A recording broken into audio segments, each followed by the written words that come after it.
Go inside. Go inside. No! No! No!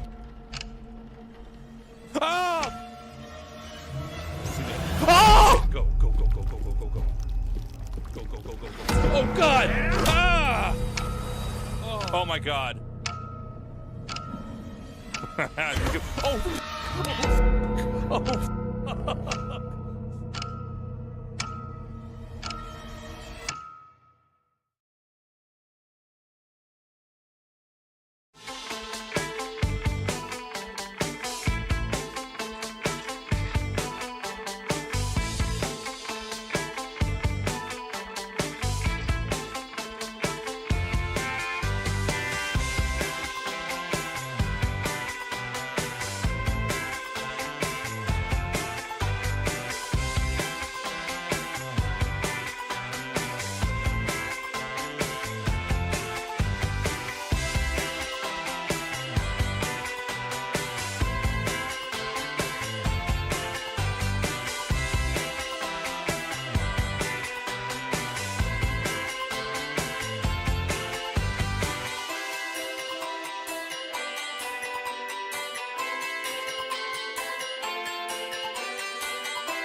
What is up, everybody? Welcome back to the final week here of the RSL. I'm Tasteless, and joined with me is State. How's it going, man?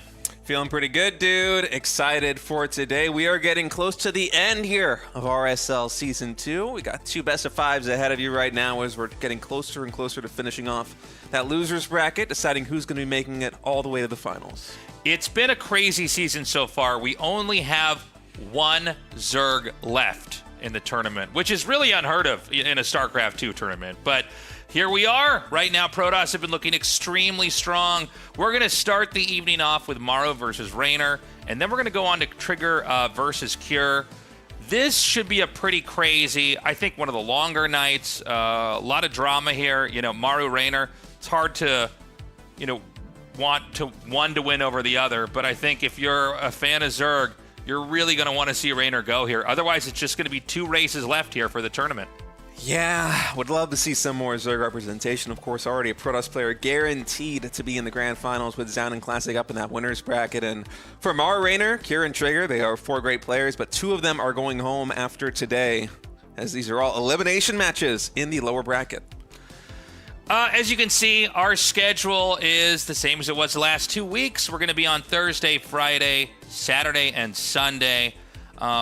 We are going live with the actual show at 7 p.m. KST on those days. We do open the stream up a little bit earlier to let it kind of fill up with people. But, yeah, it's crazy, man. We launched the Patreon not long ago, and we're already about to wrap up Season 2. And I feel like we've come a long way. By the way, Season 3 is going to be shortly after we finish this up. I think we'll be announcing the dates for that as we end this season.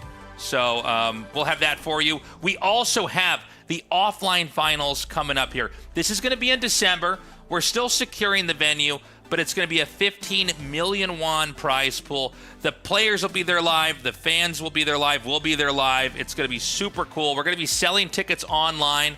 And I got to say, I mean, this is going to be, I'm going to leave this year with a full belly as far as my emotions, my soul goes, as we kind of have an incredible run here at the RSL. Yeah, it's been a jam-packed schedule. Like you said, we started the Patreon almost like, what, quarter of the way through the year? Was it April or May, I want to say? And We're trying to pack in 3 full seasons of the RSL plus the offline finals in December. So it's a lot of action. It's hard really to digest everything. And we wouldn't have been able to do it without our official partner, Archon Studio. They are making the StarCraft Tabletop Miniatures game.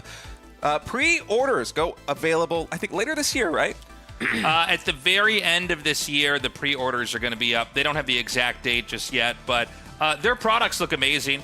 Check out their website. I didn't know much about them until they contacted us, and I'm like, I opened the website up, and I'm like, oh my God, they have so much cool stuff on here. And obviously, they're going to do an amazing job with the StarCraft Tabletop Miniatures game. So I'm looking forward to that. We really appreciate their support. And these guys are really the premier tabletop miniatures game company in the entire world. So they put out some really high quality, kind of Blizzard-approved level stuff. Yeah, it's going to be really fun. If you want to be a part of our community here and support the RSL on Patreon, you can do that by going to patreon.com/revivesc2. With the help of our Patreon supporters, we've been able to put this entire show together, and not just you get the warm, fuzzy feeling of supporting the RSL, supporting StarCraft, but there are a lot of cool perks you get as well. You get voting rights on maps that have been featured in the tournament thus far. I think it's maybe 3 or 4 maps every season, and they have been so fun to watch. They play very differently. The maps that the fans have voted on have just been so unique. They've been more aggressive. We had very interesting games and situations that you don't normally see. Plus, you can also get replay packs. You can vote for players to compete every season. It's just a full package, and we welcome your support. We've also got merch. Go to tastelessreds.com. There's a 20% discount if you're already a Patreon supporter. It's just another way to support us in our endeavor here as we make this new StarCraft seasonal tournament. That's really just going to be beginning this year. We have plans into the future here for next year, and we really want to carry the torch. I know there's been a lot of uncertainty with announcements and an overall lack of clarity of what's going on in the future of StarCraft 2. We've actually had several years of that where it's not really clear. So we wanted to put on some highly, well-produced, high-level StarCraft 2 that's very consumable for the viewer, very streamlined. And put it out there into the world so that people who love StarCraft can continue to enjoy it. with a level of regularity and certainty that we wouldn't otherwise have. Yeah, and a big part of that, too, if you want to support us, go to youtube.com/@ReviveSC2. Even if you're watching live, you don't have a need for VOD, still drop by, give us a follow, maybe click that little bell icon, get notifications for when the uploads go live, because the team has been hard at work putting together playlists of spoiler-free content for you if you can't catch everything. And we're also just trying to get the word out there for RSL. A lot of folks I've seen in Twitch chats or on YouTube or on forums come across RSL content and they're like, wait, what is this? I didn't even know this thing was going on. Yeah. And so building up the YouTube, it's very hard going from absolutely nothing to getting it to some place where the algorithm is going to start pushing it to people who want to watch StarCraft 2 content. We're trying to get there, so drop by, give us your support on YouTube, on social media. We would sincerely appreciate it. And Tasteless, looks like Mara and Raynor getting ready to start game number 1. Look at the map list now. Persephone, Killswitch, Botanical, Cenotaph, and Tokamak. 3 Patreon supporter voted maps for sets 2, 3, and 4. I like the lighting in Raynor's room right now. We're That's going with the proper purple light gamer vibes here. The sheer number of trophies behind Morrow is insane, by the way. This should be maybe one of the best matches, maybe one of the most important matches in all of RSL Season 2. It is a best of 5. And remember, again, guys, Raynor is the only Zerg left in the tournament. Historically, a very rare thing. Normally, we almost always have a Zerg in the finals or winning in StarCraft 2. So, a little bit of a change here. We're going to see if Raynor can carry that torch on for Zerg or if he's going to get knocked out here. In the top left is Morrow. In the bottom left is Raynor. Yeah, going to be a very fun and exciting ZVT series that we've got ahead of us here. Raynor, as Tasteless mentioned, the last Zerg standing in really a tournament where the Zerg representation has been quite thin, all things considered. In Group A, it was nothing but Terrans and Protosses. Group B, Raynor was the lone Zerg, survived an onslaught of Protoss players, and Classic, Astrea, and SOS actually emerging in first place. Group C, Cham, he had a stunning performance in Season 1 of RSL, was kind of a standout, surprising performer there. A lot of people had him as a dark horse, but he took some very big wins. He got knocked out of the group stages, and then we just had Shin. It's been a very thin population of Zergs here in RSL Season 2, and naturally, there aren't going to be very many that get into the latter parts of the tournament, but for only one right now, got to be pulling for Raynor. But look at this build, Tasteless. Yeah, Morrow going to go for Command Center first into Gas first. Obviously, there's a depot thrown in there as well. You know, I've seen a decent number of Command Center first plays here, but I'm very interested in that super fast gas here. Yeah, this is a very greedy build. About as greedy as you can possibly make it coming out from Maru, and I wonder if behind this we're going to have some kind of really big push. There was that era in GSL, I want to say it was like 2 years ago, where it feels like we casted 2 or 3 seasons in a row where every Terran was trying to go CC first into 8 rounds. Yeah, it was. And then we had a couple games where they just went CC first into like all in on 2 bases. I guess that's not as much of a thing anymore. But yeah, with the extra gas that's already been mined here, I guess you can probably get your factory out, and then I guess depending on what kind of upgrades you want, if I had to guess, I would assume that's what the gas first is really for here. Now Raynor has no way of knowing that it was gas before barracks, unless maybe he would look at the timing of the factory and just know. I think that's a pretty nuanced thing to look for. I don't know. I think when you get to their base and see CC first, that's what you're looking for. Actually, I'm sorry. The Overlord's further out than I thought. He actually pulled it back, so he never actually moved in with the Overlord to see what was up. Dude, we're going to have a 3rd Command Center coming down. Look at this. 2 minutes, 33 seconds. 3rd CC thrown down here for Maru. And the factory's nearing completion, too. This is a pretty insane greed. Now, Maru in TVZ recently has been favoring mech a lot more. I know that Terran players in general have been favoring mech just because of the current state of the Cyclone and the matchup in general. But I do wonder where he's going to go with this one, because if we were ever going to pull out some kind of bio-based build, throwing down double engineering bay behind this, although it hasn't happened just yet, is a big possibility that can build to a 2-2 timing, which could just be so devastating if Maru decided to pull the trigger on it.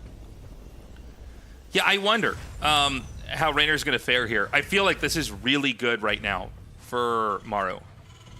You know, the build is looking so strong. He's getting these 2 Hellions out here. Not that Raynor's doing anything wrong. It's just like CC first and the gas after that into the third CC. It's like, well, this is, I think, literally as greedy as you can get, right? I don't know what's greedier than this. I guess a fourth command center, but like that, there's a point where you get so greedy it kind of doesn't make any more sense. So, when Maru has any kind of an edge, he's like 5% ahead in what could have been an even game. A lot of times that's all he needs to kind of tip the scale in his favor, excuse me. Yeah, and on Raider's side of things, I don't even think we've had a single Ling pack made thus far. It's been nothing but drones after the Overlord Scout confirmed it was CC first. He's been trying to match the greediness of Maru to some extent. Of course, we still do have the safety Roach Warren, 4 Roaches being made right now, Evolution Chamber coming in as well, as Raynor is developing on his side of the map. But yeah, you were right, by the way, State. It's going to be Mac. And so having that extra gas, I mean, you're able to get the Banshees out, but also just have those factories get started earlier. Remember that, you can make a couple of extra factories and just get mineral-only units out of them, too, right? There's also a Raven coming into play here. Raynor is droning up, getting the Evo Chamber.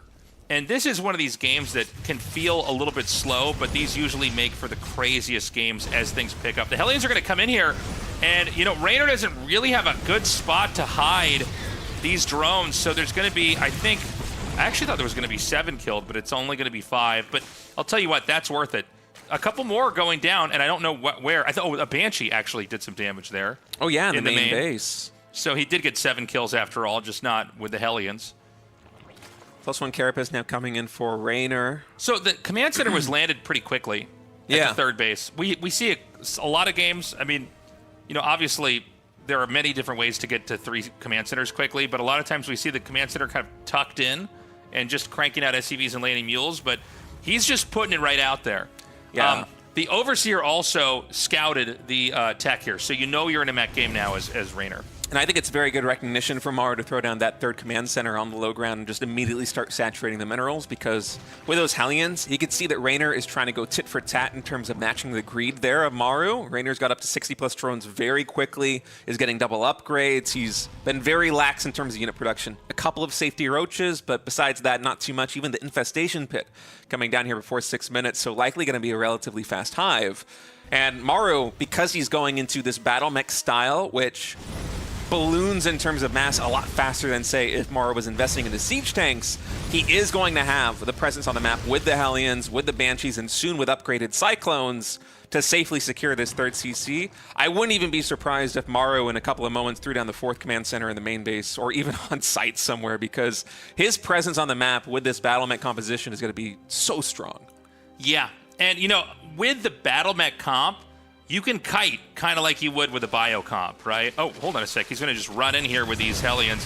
And I guess the idea is you just want to get the drone count as low as possible. I would say this is somewhat of a mission failure, only getting 4 drones there. But yeah, the idea is that the Cyclones can kite way better than, well, Roaches can't kite, let's be honest here. I mean, they have range, sort of, I guess, but and you can start to chip away, and as you've whittled the Zerg down, sometimes you can get to a tipping point here.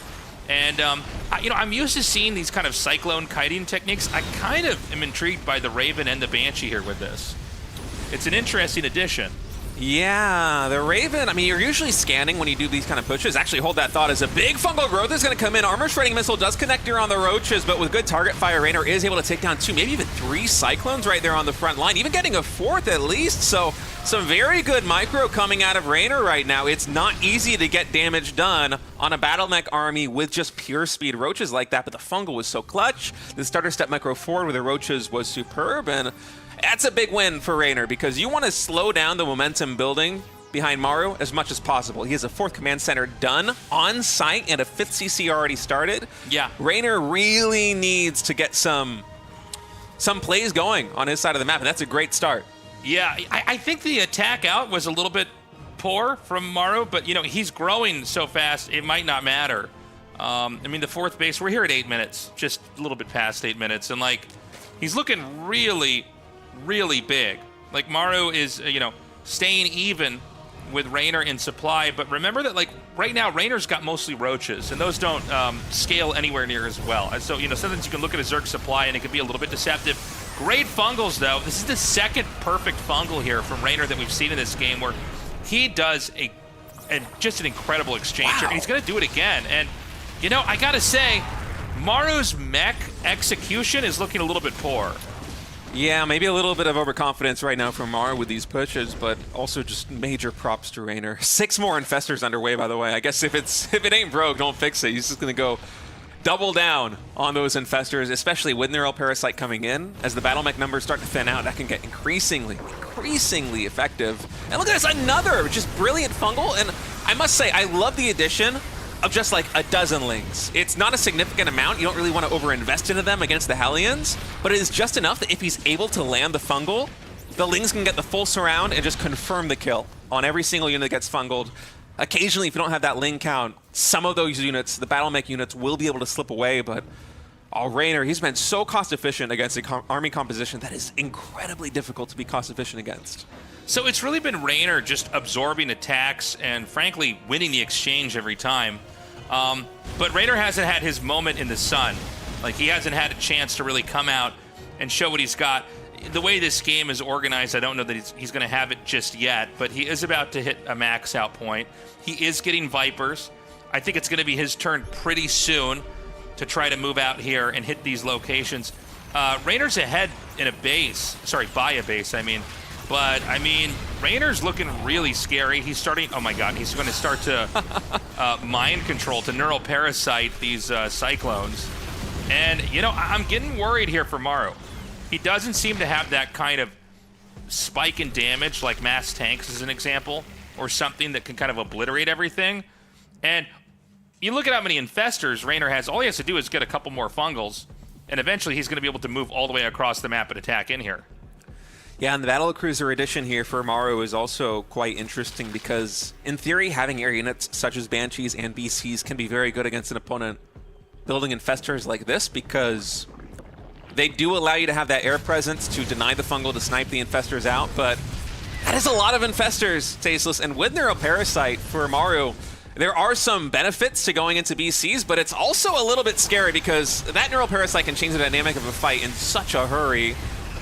There's a bit of a skirmish here in the center of the map. Maru walking into the waiting arms here of Raynor as Raynor's posturing very aggressively outside of Maru's base. More Infestors in production, 2, 3. How many Infestors is this going to be? It must be like a dozen plus. Well, he's getting so many. How many does he have right now? It's a lot. It is a lot of Infestors. I've lost count. Now, I mean, there's a lot you can do with that, obviously, but, you know, with Battlecruisers coming in here, I feel like this almost preempts that.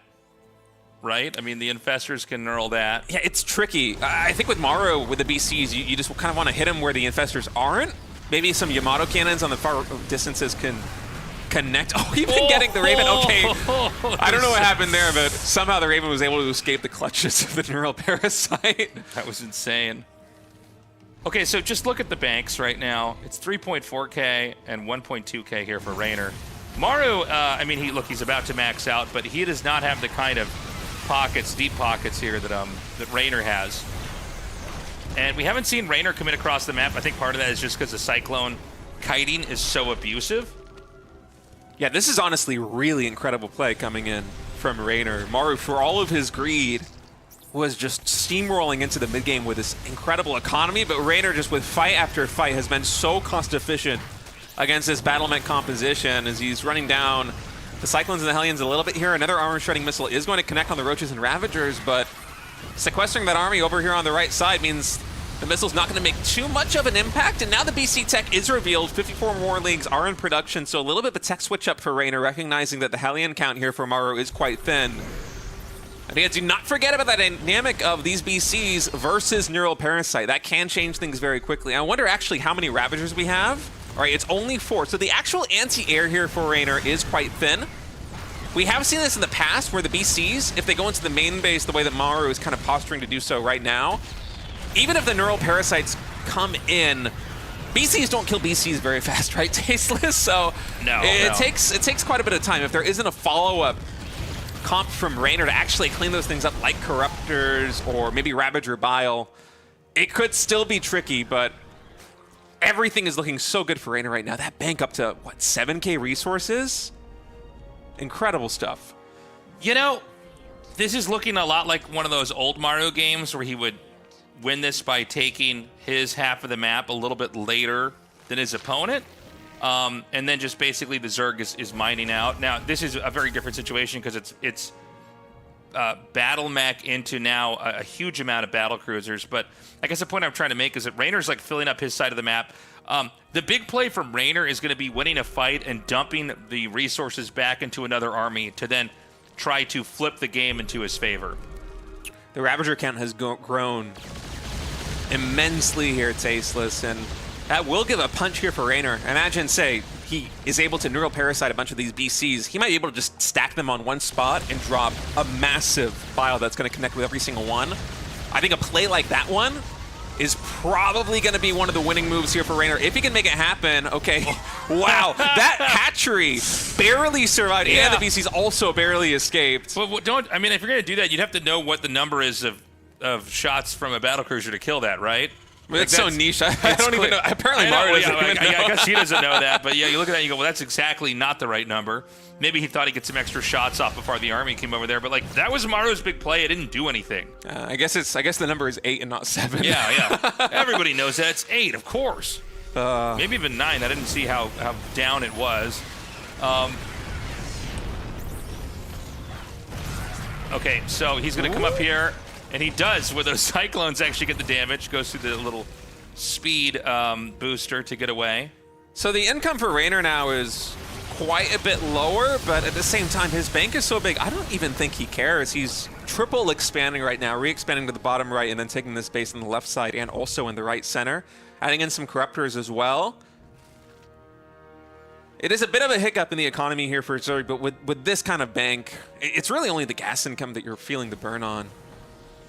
The concerning thing for me is that Maru, even though the mid game, now I guess the early late game as well, hasn't really been going in Maru's favor thus far, this is the first time that he's actually been able to reach max supply. Yeah. Yeah, I mean, we've got actually Raynor now at 206 supply. The battlecruisers are going to come through here, and they're just going to absolutely destroy the hatchery here. And I guess he's going to target the main. I mean, taking the hive out would be pretty nice. Right, how many BC Yamato cannons does it take to kill a hive is what we're going to find out now. Only the hardcore players know, right? How much do you love this game? Of course that's enough. Nice. Nice pullout.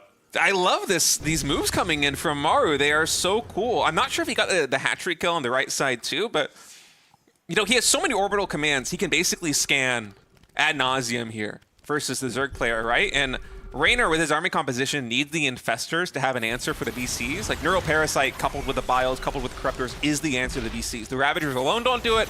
The Corruptors alone don't do it. They need to work in tandem.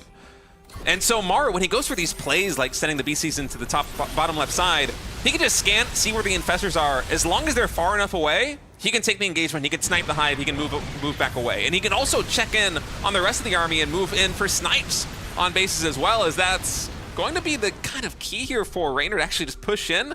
He's trying to force a situation where he can actually take an engagement on his terms because the BCs continue just to pick off bases at the bottom left and the bottom right. Eventually, Raynor is going to get whittled down to nothing, but it's tough to attack into a mech army like this one. I mean, the only thing I see for Raynor is he's got so much banked up, but like, it does seem like the walls are closing in. Maro's even going to take this center right base, and then these hatches just get sniped. This is like such an abusive way to play the game. I kind of imagined that we were going to see the mobile battle mech with the Cyclones. And even when I saw the battle cruisers, I thought, okay, but eventually it's going to be tanks. I guess in my mind, I always believe you have to end up with tanks because they're such good units. But then I look at this and I'm like, oh, you kind of just do drive-bys over and over again. You're going to kill this off again. Even if it's not the biggest kill in the world, it's not like there's a ton of minerals there. It's something. It's going to be more resources spent trying to do that. And Raynor just looks so stuck now. Look at how small he is on the map. He's having a very difficult time taking the one vacant base, and he's not able to really do anything to contest the center right base. Yeah, just every time Maru moves in with these BCs, notice on the minimap, you can see where the scans are coming in. He just confirms the Infestors are far enough away that he can always teleport back to safety. It's honestly such an abusive move. I love this so much from Maru because I'm trying to think of what Raynor could possibly do to intercept this, and it just really seems like a Herculean task. I feel like you maybe even need more infestors and just keep some sectioned off on the left side of the map so the scan can't identify exactly where everything is, but the BC count also is so high. How do you afford to have enough army to deal with all of these BCs, plus the battle mech on the right side that is just poking and prodding at every turn? I mean, these BCs are going to get so much value here. The Corruptors are going to come forward. Remember, you know, these can be sent home, they can be repaired. Even if you're just killing like a spine crawler or an extractor, like that's value over time. And he's basically, if you watch carefully, what he's doing is he's continuously scanning. He's just like not going to get too close to infestors where they can fungal him. So he just keeps scanning. I've never really seen this used, but it's one of those moments, for me at least, where you watch what he's doing and it's like, oh yeah, of course. I guess the battlecruisers are fast enough that burrowed infestors can't do anything. Would it be better to have them unburrowed and just running around, since you're going to be scanned anyways? I have no idea. It's just such a tough, it's such a tough situation.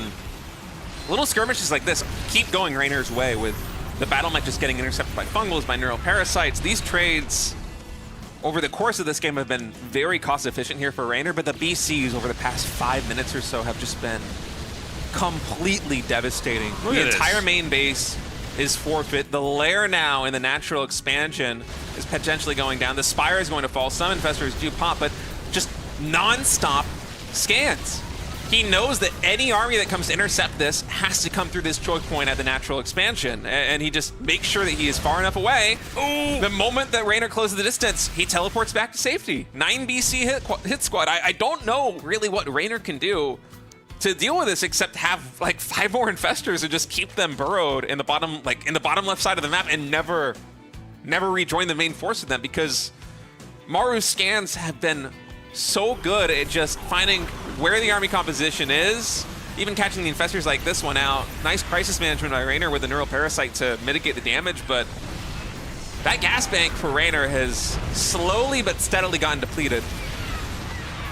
You know, this is a game where it just feels like Rainer's in quicksand, you know? And there's not a lot he can do about it. You know, the bases in the bottom left, you know, that were mined out, basically, that's still, a lot of tech was lost. Maru now has basically caught up, especially when you look at the gas here.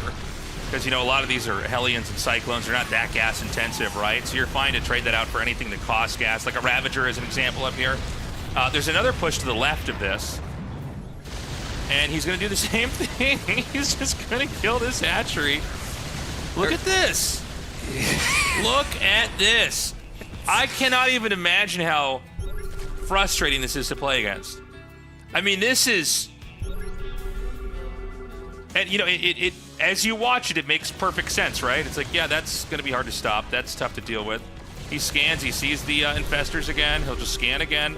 Just stay out of that range. It's brutal. Just keep scanning. He's going to send a CC over here. The CC's going to scout a hatchery and kill it. Don't worry. There's Cyclones coming here, too. I'm almost at a loss for words right now. I mean, by the way, I BCs. think Rainer's like 100% dead. Yeah. I know that there's like a lot of money he's got in the bank, but like what? The BCs have never really been dealt with. Okay, here we go. There should be a fungal here now. No? Yeah, he gets like fungal too. 1 or 2, yeah.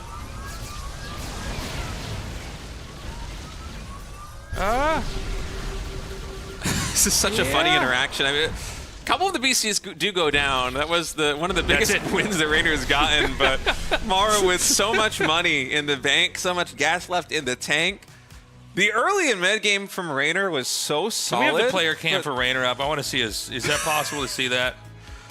I cannot imagine losing to that. He's better composed than I would be. Yeah. I feel like that's the kind of game that like 99% of the player base loses. They just immediately open up Team Liquid or Reddit and just start writing a post about it. Like the only way you can go forward is to like open up a giant jar and uncap it and then scream all your anger into that and then cap it closed. That was maybe some of the most abusive stuff I've ever seen in StarCraft 2. I have never cast a game like that. Yeah, no wonder Maru was so good with Protoss in his off race. He's got it in his blood. What's funny, it's like When you just see that the scans can always keep the battle cruisers safe, and then there's always this. It's not just the BCs; it's the fact that you have these cyclones that come out and kite and pull stuff away, and then fungal's needed for that. I have no idea. I have no idea what to do versus that. Yeah, I'm also stumped. The only thing that I could possibly think of is just keeping infestors in that corner, but then that's so expensive, just not using a significant portion of your army. And then also you gotta, Raynor has to have a high drone count. Like, how is he gonna deal with everything else on the map? And you still also need the infestors to work in tandem with like the corruptors and the ravagers and everything. That's crazy. I actually do not know what the answer is in that situation there for Raynor. And I feel like Persephone probably is one of, if not the worst map in the pool for Raynor to try and respond to it too, because it's one of the maps where, you know, your opponent spawns in the top left, you spawn in the bottom left. The actual air distance between main bases isn't that great. It's not like it's corner versus corner opposite of each other. It's not a cross spawn. And so for Maru just to completely section off the west side of the map and be like, all right, this is where the battle cruisers are going to roam. They're going to go into the main base. They're going to go into the natural. They're going to potentially attack the triangle base or that expansion on the left side. And then you have the battle mech on the right side, especially with a healing zone too, just to add insult to injury. That's another factor that really, I mean, it didn't win him the game, but it's like, it gets even worse, actually, plus man. Like the speed zones, like it's the perfect strategy. Like late game strategy, that is just, I can't think of anything that in theory would be better late game on Persephone in TVZ. I actually can't think. I wonder if you have to have some kind of tech ready ahead of time before they get to that. A lot of times something like that comes out and you got to go, well, you never want the game to get to that point. Yeah, but the game was already so good for him. I know. Like the mid game was so solid. Like how I could understand having like a bad earlier mid game, be like, oh well, the game got out of hand early and then it got out of reach. The BCs got on the map and then we couldn't deal with them. But that was an early and a mid game which looked so good for Raynor. He was like double the cost efficiency of Maru against Battle Mech, which is, you basically never see that in modern ZVT. And then, Maru just rug pulled him with the BC tech switch. It was crazy because when I saw the BCs made, I thought, well, I don't know about that. I mean, you know, don't they have infestors kind of ready for this? Aren't you almost playing into their tech? And then it's like, well, you're just never going to actually get close to the infestors because you have so many command centers and so much of the map and such a positional advantage that you can just keep scanning. So the infestors never actually catch you. It's a very funny thing, too, because you're exactly right. The infestors, in theory... How much faster are infestors above ground? Do we know? I actually don't know that. I actually don't know off the top of my... I mean, I know they are faster, though. Yeah, I don't think it would be very significant. Which, the reason why I'm asking is that they were burrowed. So it's like, wouldn't it make sense to just not have it burrowed so you can at least run over there? Like, why are they burrowed underground if, like, they're just going to scan you anyways? You don't really care about that anymore. Yeah, I don't know. But then also, if they're burrowed, they don't affect the pathing of the other units, right? So then maybe, because remember he had to move through the choke point of the natural expansion, so that mobility gets a little bit easier. I don't know. Yeah, I don't honestly, know. I don't think burrowed or unburrowed. I don't think it matters in that game. I feel like the moment that it got to that point, it's going to be command center gas and barracks again. Yeah, look at that on Killswitch of all maps too. This is one of the most aggressive maps that we have. I did not expect him to do this. I kind of thought, well, surely he's going to have to try to open up with something more middle of the road, but he's not doing that at all. The Overlord's going to scout it. He'll see the CC is nearly done. Yeah, and I'm wondering if Raynor can do anything aggressively to try and derail this a little bit. Obviously, he would have to go on to a different branch of the build. Excuse me, for where he's at right now, because he is scouting this with the Overlord. Running up about 2 minutes, but Killswitch of all the maps is probably one of the better ones to try and go for some kind of bust play against this Screed, right? I would think so. I think it's either this one or it's Evil Heart would be the two that would probably be the best poised for offense here from Raynor. And Maru's just doing it again. He's running it back. Look at this. He's just, again, we don't know that this is going to end the same way or that the battle cruiser tech's coming. We don't even know that it's mech for sure yet, but man, it feels like it is. I think it should be because going Hellion Banshee early like this one, the Banshee is one of these units where like the only anti-air that Zerg is going to have in the early game will be the Queens. And so it kind of puts a timer on a lot of these rushes. Like should Raynor try to go for a bust, I think he's going to have to go for something like what do they call it, the European taxi, where you get like the overlords with speed and drop, and you get a couple of queens in there. Oh yeah, you just sure. full send everything, maybe even dropping speedlings in the main base. That is usually how you see Zergs break down players that go into Hellions and Banshees this quickly. Otherwise, the Banshees eventually will clean everything up, and with 3 CCs, the rebound potential of building 3 workers at a time, plus having just the stable income of mules, which can't be killed permanently, is very beneficial. So we're going to have to see if Raynor does decide to go for that, but it does seem like at least through 4 minutes or so, the builds are basically identical. And even with a Roach Warren coming in, that signals to me that Raynor probably isn't going to be going for a bust. This feels more like a safe, conservative play as opposed to something that's designed to try and break down Maru. You know, he never really got his turn that game. Yeah. You know, he basically sat back, and Maru kept trying to take whatever fights he could, and then the battlecruisers came, and then, you know, after a little bit, it became very clear what kind of game we were in. So yeah, I mean, Raynor just literally can't do what he did the last game. Maybe the map, because it's different, might change that. Pretty soon here. Oh, by the way, it's not going to be mech, so everything we said doesn't matter. It's going to be double eBay with Stim. So he's going to go for a quick third base, probably up into 8 racks. Probably one of the most straightforward TVZ games. Yeah, it's going to be very different. Yeah, very cool switch up coming in from Maru. As if I'm Raynor in this situation, I am fully expecting this to be another mech game. Is the factory and starport, I think they're over here, right? No, he actually is going to see the barracks researching Stim. So he knows now. he knows for a fact that this is not going to be mech. Well, keep in mind, you know, if you didn't see the other barracks, you might think it's a fake. I mean, that's always possible too at this level of play. But yeah, I mean, he's going to see that and have a much better idea of what kind of game this is. Yeah, and I feel like that bodes a lot better here for Raynor than it does against mech.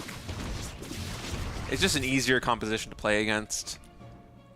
And considering that Raynor is going for the same kind of greedy response that he did in game number 1 versus Maru, where he's just kind of playing a very safe game. I don't even know if we've had roaches onto the map just yet, even though the Roach Warren is done. So far, it's just the queens here on the defense. Okay, no, we do have a small number of roaches.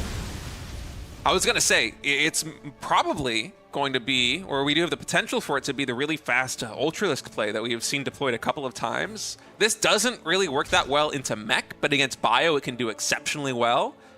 And so we're going to have a very greedy 3 bases here from Raynor, trying to keep pace with Maru's economic engine. And I wouldn't be surprised if we just immediately started up the hive once that infestation pit is done. Yeah, there it is. 6-minute hive. So I think it's probably going to be that kind of Ultralisk bust. Yeah, I think he wants to have, you know, something that can really smash the infantry out here. You notice that Maru's not actually running into the base and trying to kill drones. It's a different game. He's trying to just keep the creep oppressed on the map here because he wants to be pushing out eventually and trying to really dominate on the map. Is that a 4th CC landing there? Yeah, I think it is. I don't know why I didn't see that made earlier. Maybe I was too deterministic in how this game was going to pan out. I thought that he was going to go onto 3 bases and push just because of how, you know, how claustrophobic the map feels. Yeah, it actually is going to be that that 4-base play. Interesting choice coming in from Maru. Second factory is adding on as well, so potential to have a lot more siege tanks here.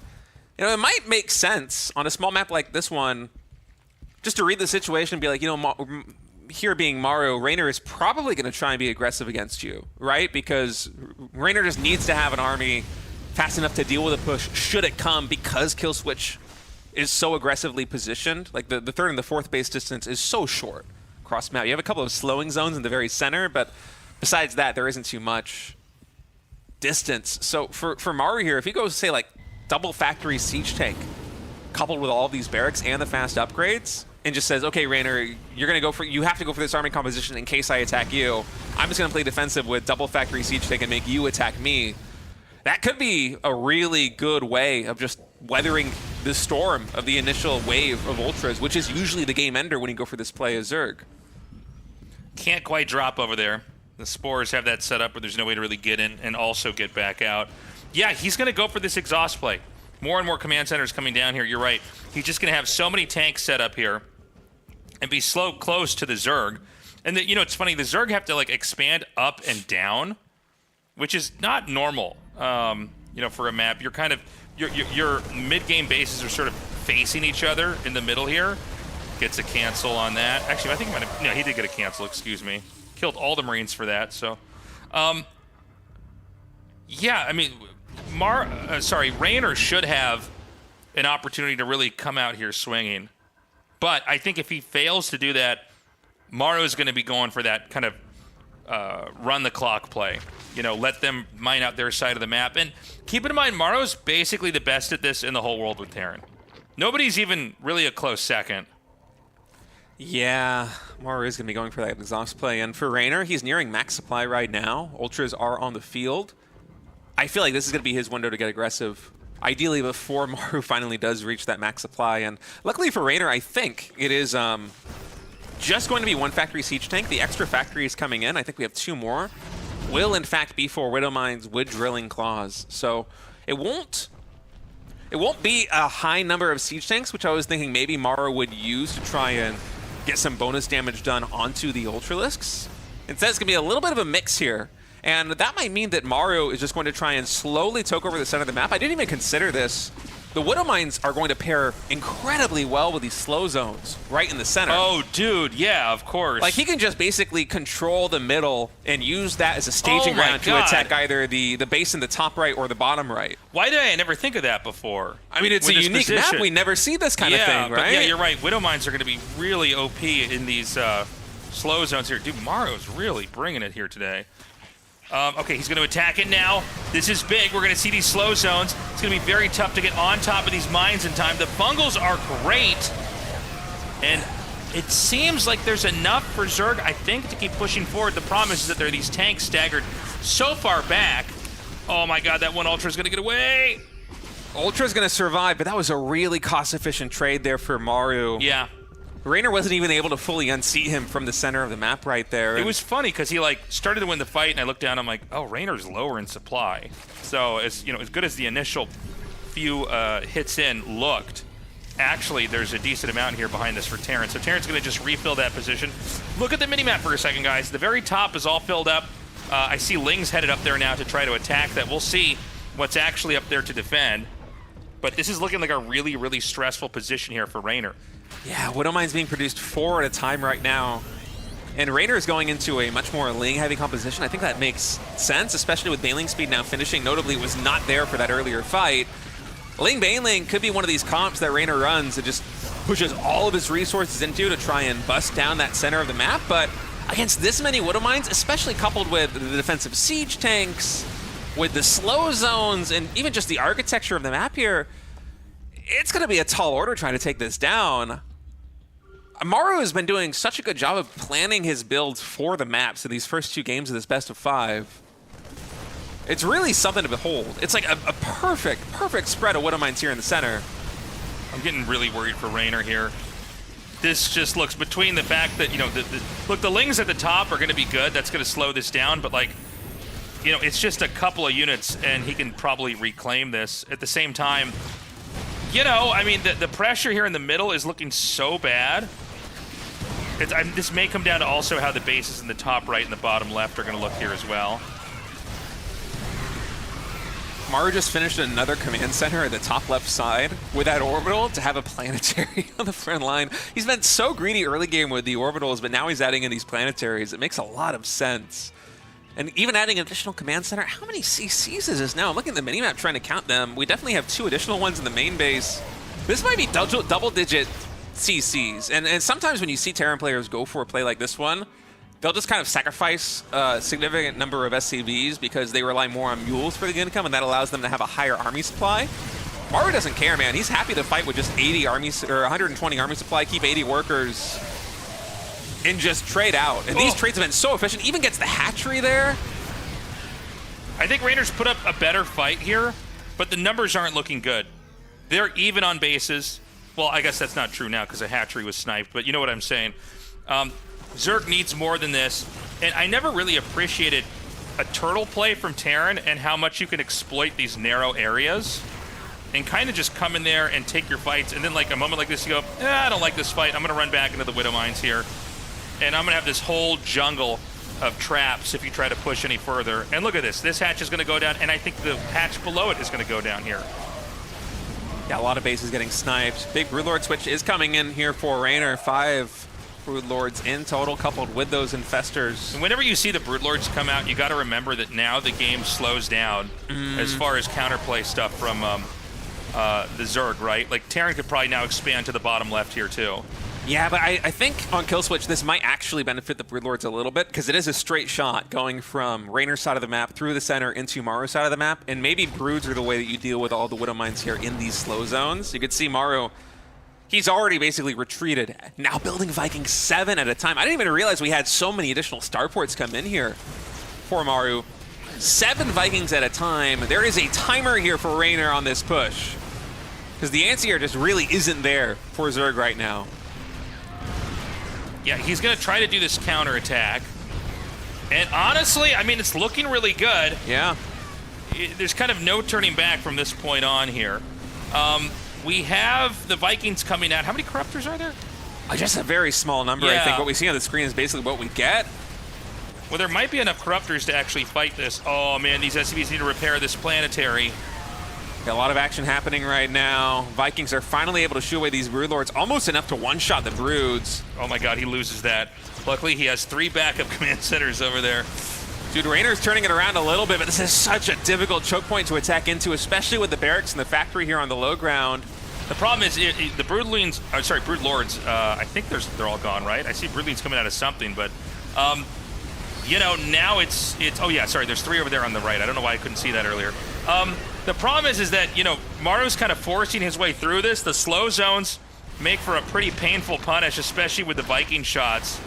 You know, the 2 top command centers were killed off, so Maru's actually in kind of a crazy position where he's was knocked down to 3 bases. Again, backup command centers are going to land everywhere and just do a big reset on that.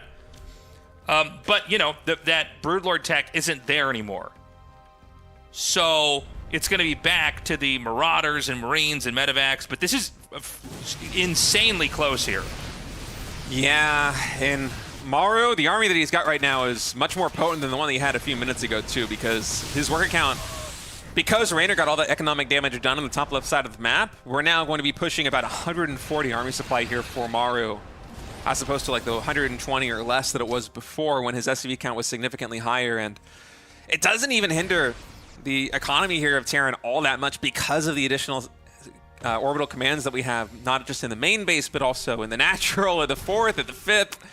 There are just orbitals absolutely everywhere here for Maru, and that's going to be tough for Raynor to deal with. Maru, he's been pretty low on the medevac count. I think that's one of the reasons why he's been a bit slow in terms of pushing across the map, because the bio was just so low on HP. It probably only just now is starting to heal back up. I think he made too many Vikings here. Possibly. Like, you just, you know, he's only got like 20 Vikings right now. So I think had he gotten medevacs here, he could have gone back to kiting.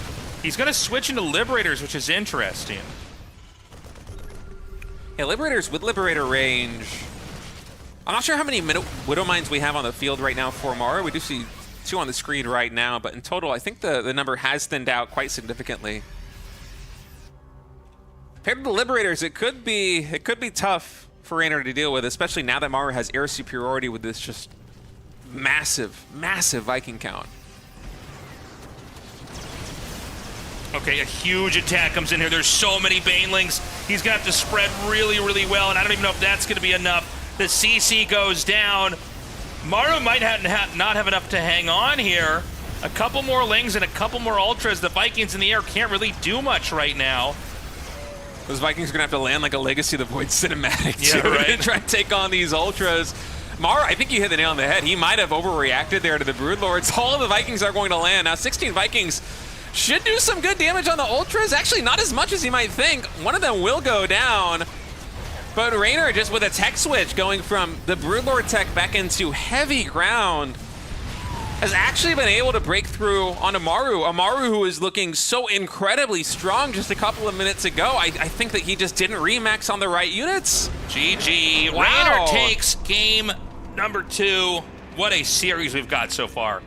I gotta say, I think Maru could have still won that, but it seemed like he went way too hard into the Vikings post fighting back the Broodlings. I think you want to just make a bunch of medevacs. Yeah, it was actually more Vikings than I even realized that he made. I thought there's no way they're going to have, what was it, like 16 or something there at the very end? It was an insane number. There was a ton of Vikings back there, and it doesn't really... I think there's a point where you don't want anything more than like, one or two.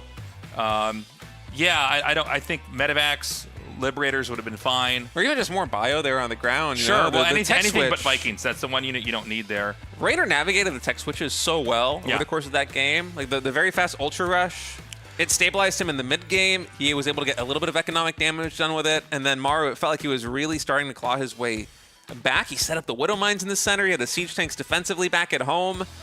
And then the 5 Broodlords. That was the first major tech switch. Got a lot of damage done. And the overreaction that ensued there from Maru, I kind of have to eat my words because I said when he hit 140 army supply, oh, his army's going to be way better. I didn't realize like 30, 40, the army supply is just purely in Vikings. Yeah, it was crazy. Wow. It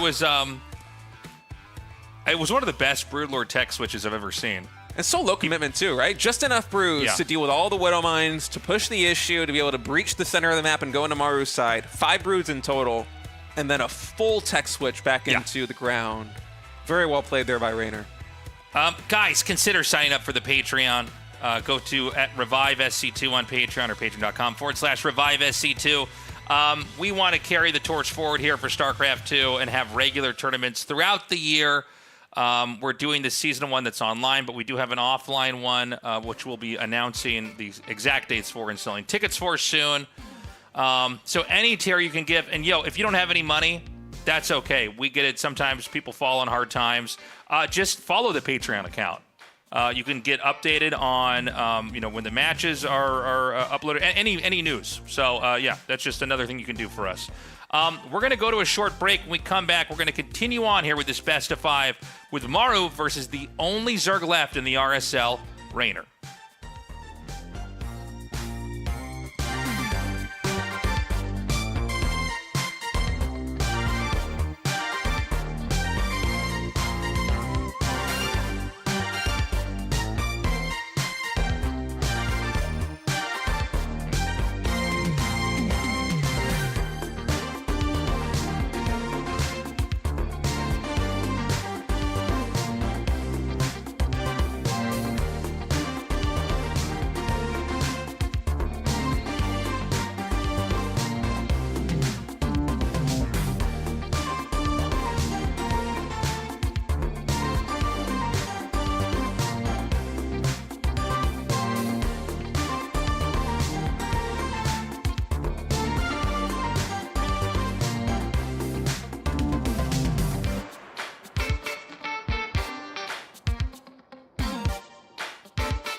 What is this?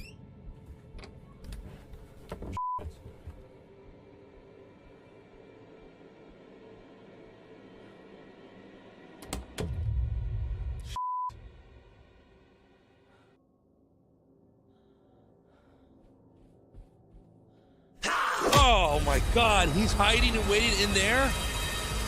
He waits in the room? Oh my god.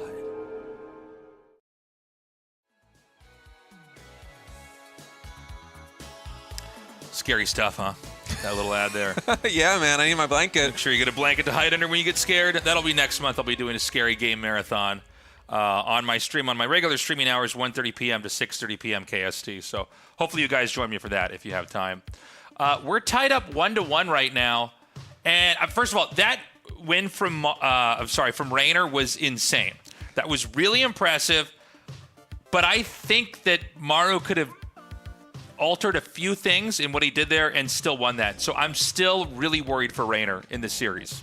It's interesting that's your take on it, because I see that game number 2, and I'm feeling a lot more confident in Raynor now in this best of 5 because... Like, oh, well, now we're fighting. Okay, fine. No, but it's interesting because you can look at it from both directions, well, right? The Broodlord push was sick. Yeah. That was really impressive. Like, that looked so unwinnable when we saw both the hatchery in the middle center and the lower center go down. I mean, it was like a Hail Mary play to get the Broodlords to push across the map and then crush that position. Maru was not being attentive to his 2 top bases there, so the Ultras just tore that apart. But, man, I mean, what Maru is doing right now looks really scary. And he seems to have gone back to that style we were talking about that was really common 5 and 6 and maybe 7 years ago, which was the exhaust play. Which made TVZ, I think, basically the longest matchup in StarCraft 2. And yeah. It seems like we're back to that right now. Maybe. It certainly does seem that way. And certainly Maru and Raynor are both making very good cases for themselves here in this best of 5. Maru, so far, map number 1, map number 2, late game looking really good, but also just the build order selection on the maps has been very solid, very impressive. But for me, the reason why I feel more confident about Raynor now is I think back to that game number 1, and he navigated the early and the mid game. Oh wait, hold that thought actually. Tasteless, look at it. We got a 12 pool. Raynor, he's like, Maru, are you gonna go CC first again? It's a full-on 12 pool. I like it. Oh, that's really cool. So let's watch the minerals now for Maru. Is it gonna surpass 150? And so a 12 pool. I mean, this would be the 3rd time in a row we saw Command Center first, if that's what's going to happen. And I think he is going to go for barracks. Ooh. Oh, man. That's a feels bad man here for Raynor. Yeah. Now, this is probably going to be 2 barracks on the low ground, I would think, given the size of the natural arena. I think it's going to be the Beyond Reaper opening. I don't think I've actually casted a game where you 12 pull into this. If we have the second depot come in fast enough, which I imagine it will, because you don't have the CC finishing to give you supply, I don't think Raynor could actually push through. Am I mistaken about that? If the second depot is made down there, that walls.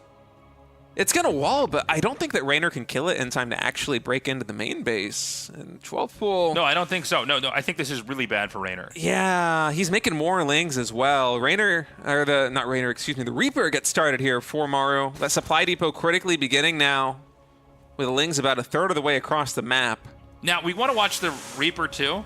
Dude, the depot might even finish. It's already halfway done. I think the depot's done, dude.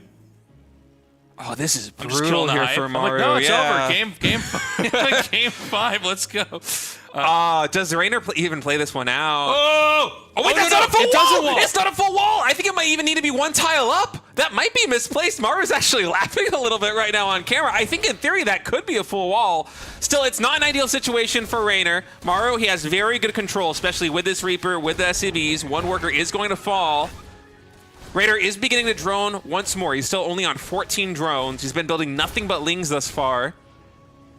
He might be able to supply cap Maru if he can take down that supply depot and the natural wall in, but with the Reapers done, given Maru's caliber of micro, I don't see this going... I don't see much more damage coming in. He's actually not even going to go for the depot. Another depot over here. He's going to try and keep... So is that misplaced? I'm pretty sure it's misplaced. Yeah. Yeah, okay, so here's the problem is, like, you know, obviously everything else starts up later for Zerg when you go for a bunch of Lings early on like that. And, you know, now the Reapers are out in pretty high numbers. I think there's 3. Actually, no, I'm sorry, just 3. I thought it was like, going up to 5 for a second. He's actually going into Marines. This makes it really hard to... Oh, my God, he's going to get the Overlord, too. You know, sometimes when rushes get really crazy, that's when you just forget. So Raynor's supply block now. Now, I don't think the Reapers can do much more to actually hurt the Zerg, but you can't take a 3rd hatchery. Now, Raynor's in dire straits right now. Yeah. No 3rd hatchery. His worker count is dreadfully low. He killed, I think, a total 1 SCV for all of those Lings lost. There was a long period where Raynor was building nothing but Lings. And Maru, what he's doing behind this is actually so exciting. Adding in 2 additional barracks. This is going to be 4 barracks, Marine, I think with Stim and Combat Shield. And with Raynor's hindered economy, I'm not really sure what he could do to just stop a straight-up Marine push. I think this is a very smart follow-up build here from Maru. Out of the plethora of options that he has to navigate the mid-game with this advantage, I think going straight for a kill move with Combat Shields and Stim is a really exciting one. This might even have an SCV pull with it. Yeah, actually, I hadn't really thought about that, but I think you're right. So, we've seen this before. This is, you know, one of the consequences of the long-ago patched Queen movement speed is that they really can't pursue off of creep, and so you can basically keep chucking these mines. Kind of a misstep there. I think you always want to push it back if possible. Dude, he's going to kill this Queen. Guys? Oh, this is looking grim. One of the Reapers is going to fall. Guys? This is really bad. This is so bad. I mean, a Queen getting shot. Stim is about to be done.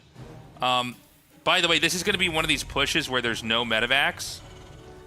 And I think he can basically get up there before the defenses are really there. This is, by the way, it doesn't come without its own risks because there's no way to get the Marines back home. But, like, I don't see any more Lings out. I see drones making. Yeah, Raynor has to be greedy in this moment. I forgot, because the Overlord was killed. He doesn't even see this coming. Yeah, he has no idea. There isn't going to be an SCV pull. In fact, Maru is macroing behind this, taking up to the factory, getting his +1 infantry weapons. But the sheer amount of damage this group of Marines can get done right here, you can see the look on Raynor's face. He knows. This game is just getting a little bit out of hand right now. I don't know. That's it, GG. No fight. That's no a battles. bummer. I wanted to see. No battles. I wanted to see those Marines just completely mow down everything, but yeah, for Raynor, there's a that's scene still in No Country for Old Men where the killer walks into the room. Anton Chigurh. Yeah, Anton Chigurh walks in, and you know they don't show the guy get killed, but you know it happened. That's what that was. Yeah, they just actually cut, and you went, well, yeah. You're not like, what happened? Did he get away? There's just no way to deal with it. You can't fault Raynor at all. I mean, he went 12 pool, expecting another CC first. It wasn't a CC first, and even with the depot misplaced, Maru takes like the depot being displaced caused when that Lings got there, I was so damage. confused because I'm like, well, how big is that entrance? Like, it feels like no one should be able to expand there if that's the case. Yeah, that's misplaced depot from Maru. It doesn't really matter though with that build against the 12 pool. I think that's why Maru had that big, big hearty laugh. He's like, oh well, it's one of those things. You ever like misplace a building and a wall in? And you're like, oh, it's like I could cancel and like pay the 25 minerals and build it in place, but like it's probably not going to matter. Like, what are the odds it's actually going to matter? And then it matters in that game, and you go, well, this is okay. Yeah, that's the moment that Maru was living with. I guess I'll experience this again in like a year. You know, when I make this mistake one more time. Yeah, but for Maru, I mean, going 2x Reaper in that situation, like. No, that's a build order win. It totals 1 SCV going down, even with a depot misplaced. And funnily enough, you know, the fact that the Lings got in because of the misplacement also led to Raynor not being attentive to the Overlord. Yeah, maybe. Because he probably got there and went, what? And then he just, you know, okay, I got to go for it. So then the Overlord's killed, so then you don't even see the push coming out. Might have also anticipated additional Reapers. It's only 3 into the Marine push was, a nice switch up there from Maru, but really Maru was just dealt a winning hand the moment that the build order was kind of played out there in the early game. He just decided how he was going to close it out, opted for the 4 barracks play, and that was that. Now we are match point here as we head on over to Cenotaph, one of the newer maps that our Patreon supporters voted in. Yeah, I love this map. This is, again, guys, if you join our cause here, we do take votes on the maps, which I think has made our tournament very interesting. Yeah, man, I'm worried for Raynor. I do want a Zerg to get, deeper than they've gotten in this tournament. But it's looking tough. So fingers crossed here for Raynor. Hopefully we get a 5th game no matter what. Yeah, keep in mind, winner of this game, or not winner of this game, excuse me, winner of the series is going to move on into the lower bracket semifinal versus the winner of Cure versus Trigger. This is the lower bracket. If you lose here as Maru or Raynor, you are out of the RSL Season 2. By the way, look at this. Maru, CC first game 1, CC first game number 2. Game number 3 versus the 12 pool. He goes 2 Rax Reaper, and now that failed for Raynor, I mean, like the game 3, he's like, you know what, I'm just going to go CC first again. There's no way that you 12 pool me again after it fails in game number 3. Game number 4 here. Oh, you mean... Yeah. After it failed in the previous game. Like, there's no way Raynor's going to 12 pool here in game number 4. Just go for the CC first again. Dude, Maru is so cool. I love the greed. I think he might be the greediest Terran player of all time. Well, it's so fun. Well, he is today. He is today for sure. We have the pool finishing. And the hatch started. And so, how ready is Maru going to be with this? We have 4 lings. We'll go up to 6. The queen obviously starts here as well. Now, yeah, I don't know. I'm trying to figure out what exactly does Zerg want to do to really punish this build. Link speed has started, by the way. Yeah, 2 more drones and gas. So it's not going to be a 12 pool for that early push into the Terran. Instead, this might be something more aggressive. I wonder if it's probably going to be a Baneling Nest, right? I don't know. I'm not sure what exactly he wants to do here. The factory is starting here as well. Oh, it's a Roach Warren coming in. All right. Okay. So maybe just a 2-base Roach push here to try to just come in here and do the damage. Now, a lot of this will depend on what Terran gets right away. Like, are we going to have that 3rd CC started here? What kind of factory tech is going to be available? And, this is a very basic, straightforward rush, but I think considering how Maru's played, it's very warranted. It makes sense to weave this into the best of 5. Yeah, and Maru's going back to his tried and true super fast 3rd CC follow-up to the CC first. So this is a very greedy build here from Maru. 6 Roaches immediately get queued up. And from here on out, probably going to be nothing but Lings rallying across the map here for Raynor.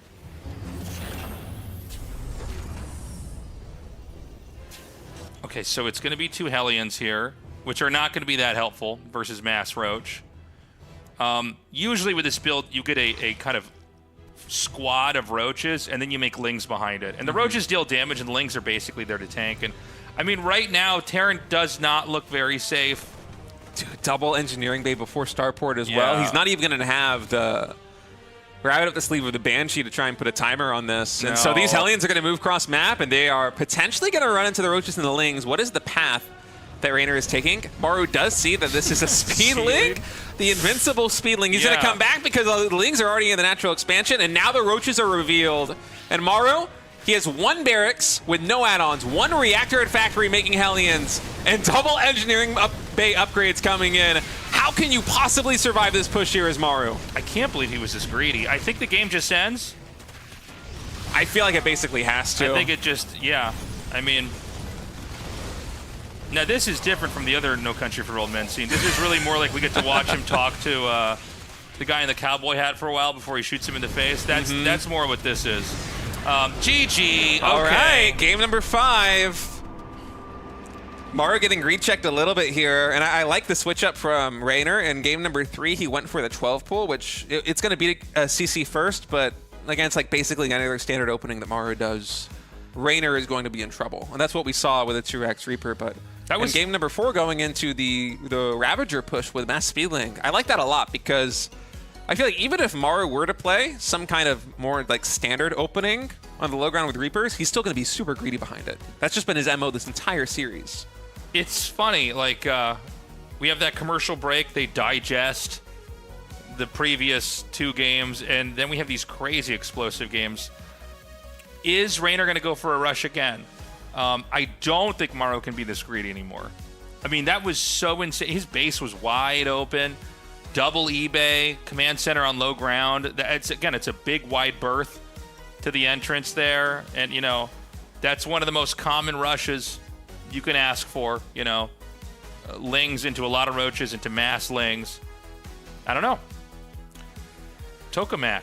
Yeah, Tokamak here for set number 5. One of the more standard maps that we've got in the pool. If Mara wants to be greedy, it should be easier to defend here on some of these other maps that we've had thus far, but honestly, the map choices haven't really been hindering Maru too much in terms of the greed. He still went for that CC first on Killswitch, remember.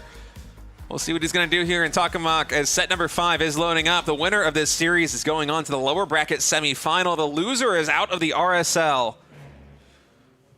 Okay, so I guess we just wait. You know, what is the opening going to be here? Depot at the entrance. It's almost certainly going to be two Rax Reaper again. Yeah. Now, okay, not surprising. This does feel like kind of the alteration you'd make after losing a game like that. What does Raynor do? Because Raynor has not made a pool yet, which means he has to make a hatchery. He's thinking about it. Wait, hold on. He sent that back. Oh, he's thinking about a couple things right now. Okay, never mind. Gonna be gas first, so running it back It's like a he little heard bit. me say that. He's like, no, I don't. I can actually make 3 more drones and an extractor. Tasteless. So he's going to go extractor, spawning pool. This is going to be the double Rax Reaper that State mentioned a second ago. Yeah, Beyond popularized this, I want to say like 2 years ago now. Yeah, and it was so funny. fun watching it develop because, oh no, go ahead, Tasteless. No, I was gonna. Yeah, I think I was gonna say The exact same thing, I'm sorry probably. to interrupt you, but I was gonna say the exact same thing. Yeah, to see him kind of come out with this build, and it was very much his own style, and then everybody kind of picked up on it. It's Yeah. like, oh, this is actually a good way to approach this. And you know, when you go for quick pool, your third hatchery is late or later, and so you can be punished by this. There are iterations of this where you make 3 Reapers. There are ones where you get a lot more, but I'm a little bit worried here. I think Raynor needs to have a really healthy, strong early game to have any viability in the mid game and especially the late game. Yeah, but I'm wondering if he even wants to take a fast third hatchery. He might get play aggressively again here in game number 5. And one of the big tells is going to be whether he pulls off of gas right now after starting Ling's speed, and it seems like he doesn't. Maybe 1 drone in total as that gas is trickling up very slowly here. But I think this is potentially going to be a Ravager Ling bust again. And against Maru, just given the fact that, oh, it's actually 3 drones still on gas, Roach Warren getting thrown down. Here we go. Maru's going for the fast, excuse me, I'm getting ahead of myself. I thought it was a third command center for a second. He's so greedy. It's a 2-minute, 20-second third CC. Excuse me. No, there is a potential for Raynor to get some big damage done because of the nature of the map. Because Terran add-ons are always on the right side of the structure, Maru being down here in the bottom left means they're going to be extra exposed. And so that Reactor and Tech Lab are both going down here in the natural expansion. In theory, a lot of the leading Terrans, such as Byun, say that if you execute perfectly, you still are able to defend those add-ons against this kind of Roach Ling push. But that execution is very hard to do. Maru, by the way, behind this, adding in 2 additional barracks. So he's not taking up too greedily. He's not going into a third command center too quickly. He's going to have a lot of production. Yeah. I'm not sure how this interaction goes. Remember, the add-ons are on the outside, by the way, which, you know, it's one of the few things where one side of the map is better than the other. Is technically, you're, in situations like this, always stronger on, like, the right side of the map if your add-ons point inwardly because of this. Because, like, see, you can hit the stim over here. And honestly, man, not having stim, when a rush like this hits, that could be game. Well, hold on. He's going to make more drones. He's making a couple more drones, excuse me. He is getting the Ravagers here. Yeah, this might just be a pressure play from Raynor. Yeah, he's not committed. I take it back. I guess I decided because of what he did in the last game, he had to do it this time, too. I think it's a very smart decision, too, honestly. Just take the guaranteed damage right now. You know you can most likely deny these add-ons for an extended period of time until that bio ball gets big enough that it can really challenge you here in front of the main. And this is going to hinder the build order of Maru quite significantly. It's also damaging the economy. Reactor, it's a long build time. It's very expensive, especially here in that early game. Even getting a couple of SCVs, going to take down a depot, and behind it, nothing but drones. Now, the counterpunch here from Maru could potentially be scary a couple of minutes down the line because he is on 4 barracks right now. There isn't a factory on the field. It's nothing but barracks production. Yeah. And with concussive shells, if he's able to get the connections onto these Ravagers, those could get taken down in a hurry, and the follow-up push could be very deadly. Gotta be careful here as Raynor It's crazy what Raynor can do with this. It just shows you how abusive this can be. Remember, there's no stim. There's concussive, but no stim. That concussive is done. Is Mar going to be able to get the connections? Dude, he's playing so perfectly. He's actually going to come in here and try to hit this barracks again. This is so crazy. Oh, he's going to get a kill. Yeah. And Maru is supply blocked. Honestly, this pressure on the front has been much more of a headache for Maru than I was expecting it to be. With a 4 barracks production online, you really don't think it's going to do that much. I didn't appreciate, just that small number of Roach Ravager that would actually cause that much damage and kill that many SCVs and stop that many upgrades. So there's a lot of distance that's been created here, and he's going to throw so many more racks down. Wow, 6 barracks coming in from Maru. All right, we are not going to have a tech up. We're not going to have an engineering bay. It's probably going to be SCVs pulled with this. I think it has to be, right? Tech lab for combat shields, for stim, get a good number of marauders, and then I think just pump the marine button. Pump that marine button. Pump that marine button, dude.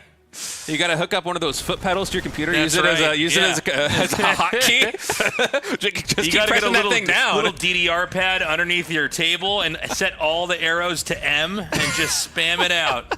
One of my old teammates in the early days of Wings of Liberty was very good at StarCraft 2, but was also a competitive rock band player. Would set world records, the first perfect song, the highest difficulty. I'm like, you mean a musician? No, I always try to get him to set up I always try to get him to set up a foot pedal like a hotkey. He never did it.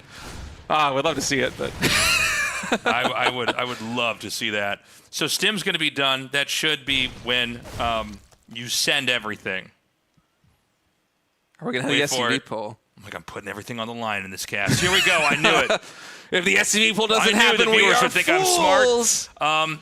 So it's going to be a huge clash here in the middle of the map. The boys have been pulled. We are the boys. Pull us. They're coming out. That sounds terrible. All right. Well, we're off of YouTube. Well, guys, sorry about that. Account has been demonetized. Yeah, that's it. Sorry, guys. You thought this was an esports channel on YouTube. Oh, look at this! Oh, there's no Counterattack one in the main base. I mean, there's a lot of barracks to reinforce, so the production should be able to get wind of this. But all right, big stim coming forward. SCVs now here on the front line. No bailings to quickly take down these Marines or SCVs. Keep in mind, Raider, he has a lot of lings on the other side of the map. That's going to mean the front line here for the Roaches and the Ravagers. It's very thin. Maru, he's charging forward. He's down to 18 SCVs back at home. Lost 17 SCVs in total. Is he going to go for another stim? There's no medevac healing here. The Bioid's getting so low on HP. Tasteless. I think Raider has done it. GG. Maru is knocked out of the RSL Season 2, and the only Zerg in the RSL standing is going to survive to play another series. Wow, what a finish. That was sick. What an ending. There was so much for Terran, but yeah, you don't have any heal. You just need enough stuff hatching around that army, and you can eventually overwhelm that. And the Ling counterattack was sick. I didn't see that coming. For some reason in my head, I thought you had to have everything ready with that many Raxes and an all-in like that when the SCVs are pulled. Because if you had even anything counterattacking like that, then you're not going to have enough to actually hold that off. But Raynor, really good game sense there. Yeah, that was cool. Honestly, going for the 3 aggressive builds in a row was just excellent planning in the best of 5. Seeing the greed from Maru in game 1 and game 2. I think you hit the nail on the head with him, taking that break. We had a 5-minute break in between set number 2 and set number 3, and Raynor potentially reevaluated. It's like, you know what, let's change the game plan a little bit. Let's not go for the mid game. Let's not go for the late game. Let's try and eke out an advantage early, and that's going to carry him into the lower bracket semifinal. Raynor might win this whole thing. What are the Zerg players going to do then? What are they going to say then when the only Zerg still wins this? Cabal, yeah. But it's about how the game happens in my mind. Guys, support us on YouTube. Let's say it together. We say the same thing every time. Ready? We really need to grow this thing. I'm doing it like half a second behind you. It's not working. And if you need, we need to get this out there. This is too complicated now, Tasteless.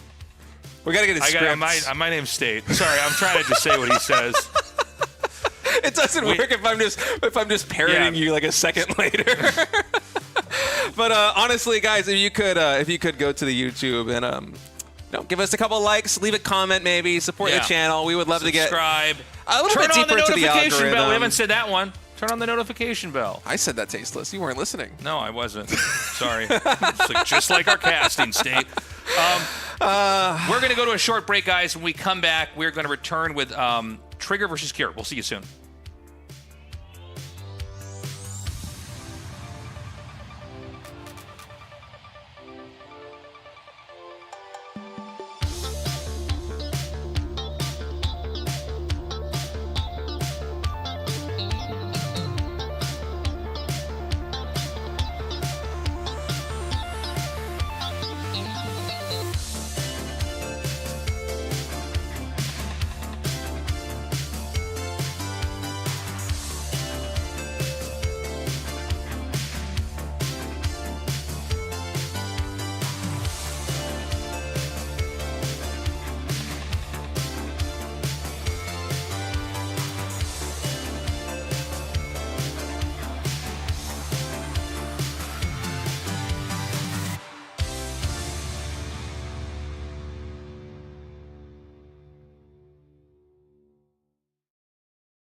inside. Go inside. No! No! No! Ah! Oh! Go, go, go, go, go, go, go, go. Go, go, go, go, go. Oh, God! Ah! Oh, my God. Oh! Oh!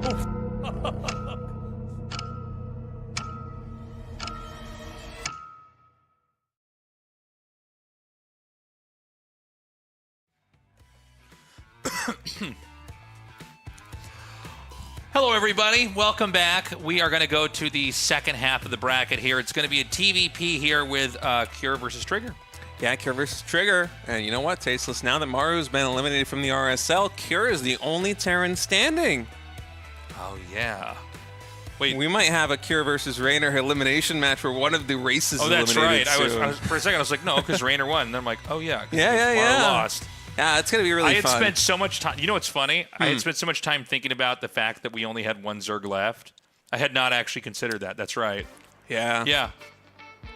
All right. Now we can imba wine in the other direction. Yeah, we certainly can. Isn't this nice? Yeah, it is nice. Isn't this special? Honestly, I think this is going to be a great match. Cure versus Trigger. Yeah. Cure, I would say a couple of years ago, what just felt like this TVP specialist who seemed unstoppable in the matchup. It felt like he was even better than Maru in Korea at TVP in particular. There was maybe only Clem globally that was perhaps surpassing Cure's ability.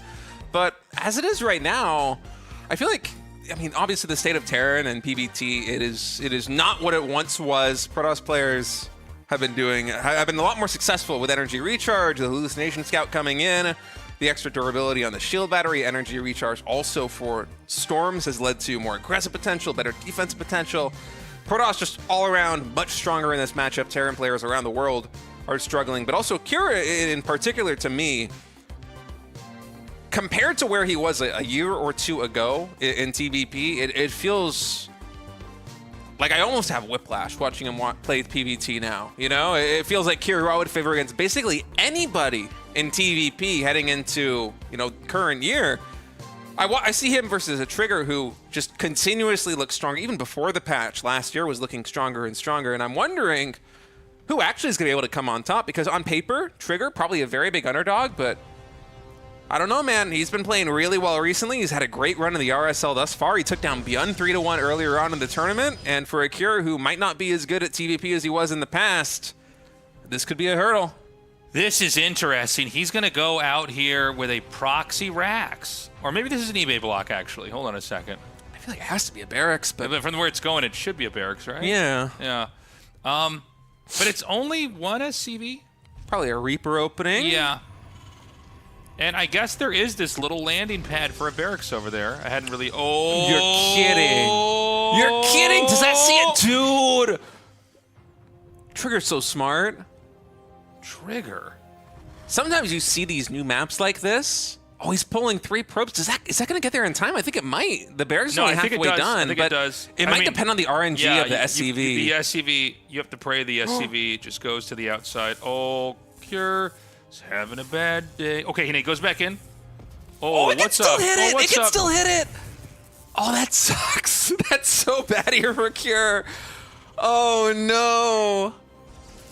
You can't emphasize how bad this is, because,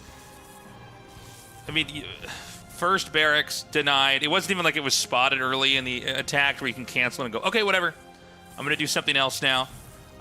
It's denied like 75%. That that's so bad. So bad. I think it's really smart, by the way, that he hasn't canceled it just yet, because the minerals actually don't impact Cure's build at all up until this point. But because it's 75% done, Trigger had to keep those 2 probes on the map for an extended period of time in case another SCV came in to finish it. And so Cure just delaying the cancel until he's ready to build the command center allows him to get just a little bit more value. Maybe that's like 50 or 60 minerals that Trigger could have mined with the probes, but instead is down the drain. Mitigates some of the damage. If you're wondering why the barracks had not yet been canceled, that's why. And actually, it's not even going to be a fast orbital behind this. It'll be 2-gas factory and a delayed second CC. Excuse me, I've been casting too many Maru games. Just keep saying third CC now. Well, look, I think there's a world where Cure can play this out, but this is painful. This is, the worst way to start a series. And great sense from Trigger to do that. Clearly, this is like a trending build in practice. You know, you don't see a lot of maps where there is. You know, I was calling it kind of a landing pad, but you know, just such a little nice, safe little spot to put a command center. Or, I'm sorry, a barracks where you could basically hide it there, and even put units behind it when it lands to keep it safe there too. So, you know, it's maybe a little bit too much of an on-the-nose strategy for what the map is. The Trigger just decided to check for it and spotted it. So now there's some pressure coming in here. Now there is a third command center started, but let's keep in mind, Trigger is on his second base. He's mining from it already. He's making probes. We don't really have much to defend here right now. There's an Adept and there's Stalkers out here. Is he going to try and defuse the Widow Mine with the Adept Shade? Show me your skills, Trigger. All right, Kira is going to unburrow. Funny little micro game that you could do here with the Adept. If it fires on the Adept right before the Shade triggers, the Adept can actually dodge the shot. We'll see if Trigger's going to go for that again. It's a very small window. It's one of the reasons why you don't see players go for it particularly often. Usually you just have too many spinning plates back at home or elsewhere on the map, so Trigger is just going to back off. And behind this for Trigger, he's going to throw down another pylon, immediately gets spotted here by this Reapers. That probe will fall. But the development is pretty normal. He went for the relatively fast Twilight Council. We have one Robo coming in. I think this is 2 gateways already done for Trigger. I believe I heard one finishing into the natural expansion. So I think he just wants to go for the Blink Stalker pressure build. The command center is so late, so everything kind of comes out later, right? If you can defend versus the drops, get a Warp Prism out here and try to move out on the map, I think you're going to be in pretty good shape. He starts the Warp Prism, by the way. Blink is 80% done. And Trigger is getting in position to try and intercept the drop. Doesn't know exactly where it's going to come from just yet. Although this pylon very well placed. Trigger with excellent SimCity so far on this map and also scouting. Really nice response. Man, if Blink was just a little bit faster. I guess it would have taken 2 Chrono Boosts to get it there in time to deal with this drop, but still not too bad. And now with additional gateway finishing up, Tasteless, I think that Blink pressure you mentioned earlier is going to start. I think this makes a lot of sense. I think there's 2 tanks out, right? Or is there just 1 out? It might just be the 1. So you need about 3 to hold off the Blink Stalker, you know, pressure. And yeah, I see 1. The second one just now finished. Trigger actually able to get in here before that bunker is done. Kind of a weird engage to go for 2 SCVs. I think he would have been better served just going into the main. Now the tank is set up. You can see that there's a wall up here above the tank. This is what everybody does now. Okay, is he just going to go... Oh, hold on a second. Yes. Kira's pretty smart. He actually keeps the Marines kind of pushed back. Trigger is going to be hit pretty hard. Nice micro to pull away the probes. Is able to deal with that situation. Warp Prism is going to go into the main base with 4 Stalkers. Going to try and find what damage it can. 4 Stalkers can one-shot SCVs, so this Engineering Bay SCV and the Supply Depot SCV both get taken out. Supply Depot also in danger, but Trigger deciding to play it safe. Just going to pull back for now. As the third Nexus nearing completion. How much more is Trigger to be able to get done? I feel like the window is closed, more or less, for this harassment to start, and I'm expecting Trigger to really begin powering up at home in a moment. As soon as that third base finishes, minerals get saturated here at the third. He's setting up to have a lot more gateways, and yeah, there they are. Okay, he's just keeping this pressure on. You gotta make sure you don't overextend too much or let the Stalkers have too much damage on them. Obviously, they can't repair or heal. And so we're just seeing the pressure here build. Now, Kira was up to a late start because of the catastrophe of being spotted early with the very first barracks that was going to float up into the main. So he's going to try to get some extra shots in here with the auto turret, which I think is not a bad idea. You're always going to get at least 2 probe kills, although apparently not that time. It's nice some mining. For the cost of energy, it's not too bad here for Kira. And there was no third CC, right? I don't think so. I'm looking at the minimap. I don't see a big square for a third CC, so yeah. I think it's still just two base here for Kira. And on Trigger's side of things, it's kind of interesting the way that he's developed. He hasn't taken a 4th gas, so he's not going into Templar just yet. And instead, he's going up to 7 or 8 gateways with +1 ground weapons, with charge, and made an Immortal. So his army is going to be really strong. And besides that Immortal, it's going to be very mobile as well in the center of the map. So he saw that, assuming he was looking. Now, with Blink Stalkers, this would be an incredible thing to intercept. But instead, he's going to come in here, and he can just drop on top of this tank and maybe do another warp-in. That's so funny. That's feels like a Brood War move. I was going to say, it looks like a little Brood War drop on a siege tank. Now, meanwhile, this bigger drop is inbound here. I don't think Trigger actually spotted it, I don't think so, because but he's going to have another opportunity to see this. Does he recall the Stalkers? No, he's just going to get enough to try to fight this here now. Meanwhile, Cure's going to push, and he's going to actually do a pretty good job. I mean, this is a very awkward drop here for Cure because he saves the medevacs, but at the expense of the units that were there to drop. There's an attack coming in here. I think Trigger might have enough. We got to see. Cure needs to have a really good position. I don't know why the tanks were going backwards for a second there. Yeah, I'm surprised that Cure committed to that drop in the main base. I guess he just really wants to get aggressive here and is trying to push Trigger back. Keep in mind, Trigger, no Templar, no Storm. It's going to be pure Gateway Army. So he's trying to intercept. Actually, a big SCV pull coming in from Cure. It's going to run through the healing zone. So getting a little bit of a top-up right there on the HP.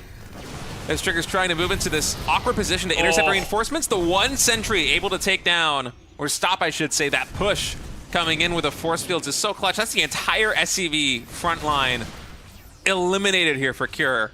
Yeah, I mean, this is looking so bad for Cure right now. Templar Trigger has Archives. done one of the best jobs basically curbing progress of this push. This push was already supposed to be hitting the third like a while ago. It's only about a little bit over halfway across the map. He's got 2 more tanks with a bunch of more infantry coming here, but there's so many zealots. I think Storm is done, by the way. I think it's still being researched, sorry, and so okay. he's just morphing in Archons right now. He knows that he just needs full power to be able to stop this thing. Wow, even dodging the Widowmine shots right here with the Warp Prism. Now, that's a very good concave there for Cure. You got to be careful here as Trigger. One of the ways you can lose the game from this position here as Protoss is if you just get guided to oblivion with a zealot-heavy army, but that's going to be Trigger blinking forward. I think he has enough that he can just chase this down even with the kiting here of Cure. Yeah, I don't see any way Cure can make this work. Okay, there was a drop in the main. I didn't catch that, but only 4 dead probes. You know, this is compared to the 23 that were fed into the Protoss meat grinder, trying to move across the map. Oh, and a Doom drop coming into the main base as well. I hate it when people call it Doom drop. Really? It's Yeah, like what do you want me to call it, I don't know, Tasteless? big drop? How is that better than Doom drop? Doom drop? Come on, guys. How is that better than Doom drop? What is it? Tasteless? Is this a comic book from the What is 70s? this? You want me to call this a big drop? A huge drop. Look at the thesaurus Colossal out drop. here. A massive drop. Well, he denies that. It was a doom deny, as State would say. And people have been calling it doom drop forever, and every time I hear it, I'm like, ugh. That's a big deny. Yeah. We say big deny, right? That's right. A huge deny. I still think the writing is kind of on the wall right now here Yeah. for Cure. He's There's playing 4 so Marauder mortals. heavy. This is one of the ways that Cure really likes to navigate his army composition, always has in TVP, is to play basically with as many Marauders as Marines. He really favors the tech labs over the reactors, but Trigger's got 4 Immortals in his composition right now. Storm is finally done. Cure's made the best out of a bad situation for the better part of like 5 minutes now. But I think eventually Trigger is going to be able to eke this one out. GG is called. Pretty great game from Trigger. Great start, great finish. I think my favorite part was how he just held off the SCVs being sent in there. Yeah? Just no way to get anything done. Yeah, I mean, if you can ninja a couple force fields there as the reinforcements of the SCVs are trying to merge in and shave that off, that's a lot of times all that you need. Even though Cure looked really strong, and for a second it looked like he might have taken it when he kind of arced out, Protoss has bought enough time. Yeah, and I like the approach there from Trigger too. It was a little bit off meta. You know, he stayed on 3 gases for, I think, the majority of that game. I don't know when he took a 4th one or if he did, but at that point I'd stopped paying attention because it was all about the micro and the control. But going for that kind of style where he gets the fast 3rd base, stays on the 3 gases, and thus is really leaning heavily into the mineral income. So he plays with a lot more Stalkers, a lot more Charge Zealots, a lot more Gateways. It's one of the more fun ways to play this matchup, in my opinion. It's kind of an older style of PBT. Sure. But I feel like it's something that usually doesn't work if the Terran player plays correctly, but just the fact that Trigger was able to get so much momentum in the early game, denying that early barracks, I think it makes perfect sense. It simplifies the game a lot. You don't have a situation where, even though Storm is really good, if Terran hits at critical timing and you do whiff all the storms, that is a way that you could lose a game from a winning position. So just playing with massive army value is going to be Trigger taking game number 1. We're going to go to Ultra Love here for map 2. Trigger with a strong start, but we haven't really seen what Cure has. Well, one thing I do notice is that Cure clearly wants to win in a shorter game. I mean, the proxied barracks definitely, a signal that you want to try to get some damage in. Committing to the two-base play, which we've seen him do before, I think it also makes sense. The problem is I think Protosses are very good at stopping that. You basically identify, okay, is there an attack coming? Well, then all I have to do is stop that. And if there isn't, then all I have to do is play a very passive game and get that splash damage. We're going to go to Ultra Love here. I think we might have had a crash, actually. Yeah, I'm looking at the game load-in screen, and one of the players is like halfway through, so it might be one of those situations where they just need to restart the client and then get back into the game. Yeah, Trigger's got his hand on his chin there for a moment. So right now, Trigger up in a 1-0 lead in this best of 5, where the winner of this is going to face off against Raynor, the only Zerg left. Yeah, that's going to be an exciting match, too. Honestly, whether it be Cure or Trigger, both of the storylines are so interesting to me. I mean, Cure just the lone Terran surviving right now in the RSL. Maru just got eliminated there by Raynor. Cure, I think that his TVZ, it's been weird because I always felt like TVZ was maybe his worst matchup and TVP was his best. But over the past, 12 months or so, it feels like it has completely switched. I remember at EWC when we were watching Cure versus Serral. Serral did win that series. I don't believe he dropped a map in that series, but I was watching it and heading into that one, I actually thought that Cure had what it would take to take down Serral. And if you watch those games, it was so close, so much closer than the map score indicated. Yeah. Every game Serral just barely survived. His TVZ is top notch. Yeah, I mean, he looks really good. I feel like a lot of times Cure is a couple of adjustments away from being the best player in the world. He's always been so good. Obviously, being a Korean Terran, with Maru ever in the picture, that takes casts a pretty big shadow.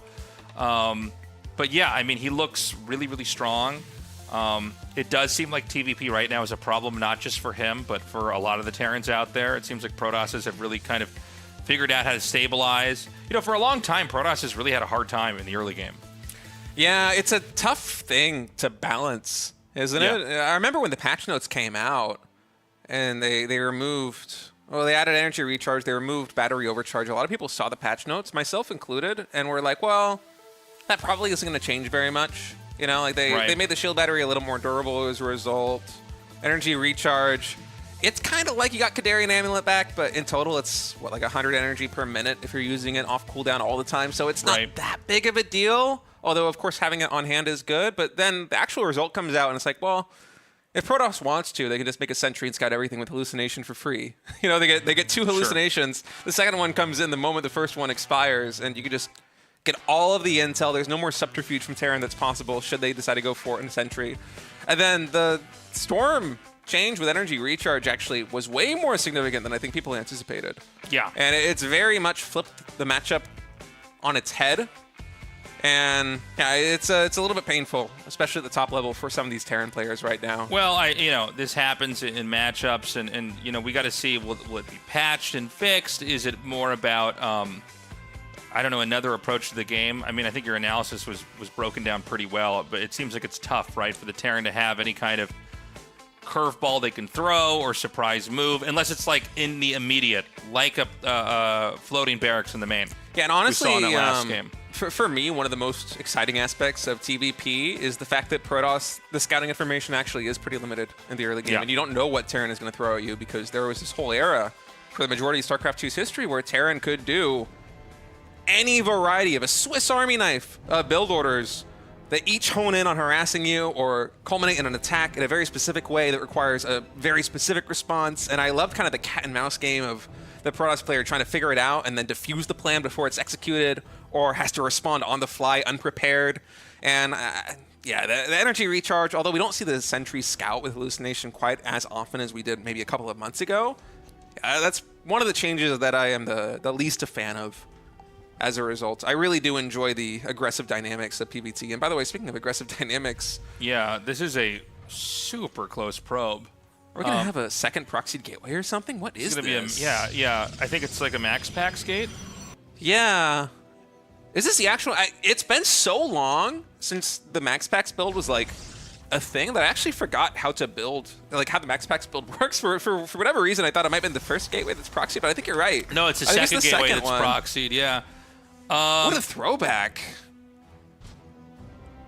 I didn't think Trigger was going to do this at all, but, you know, this could really blindside Cure. Sometimes we talk so much about what one race needs to do that if the other player just comes in, does something, it's like such a wrench in the gears of whatever you're trying to do. And, you know, a lot of these games, I'm sorry, they go for gas, and then they put a command center on the low ground, right? Yeah. That's why we have 2 SCVs out here chasing this around. He's like, oh, look at me. I got to slow you down. Look at me. Oh, no, a command center.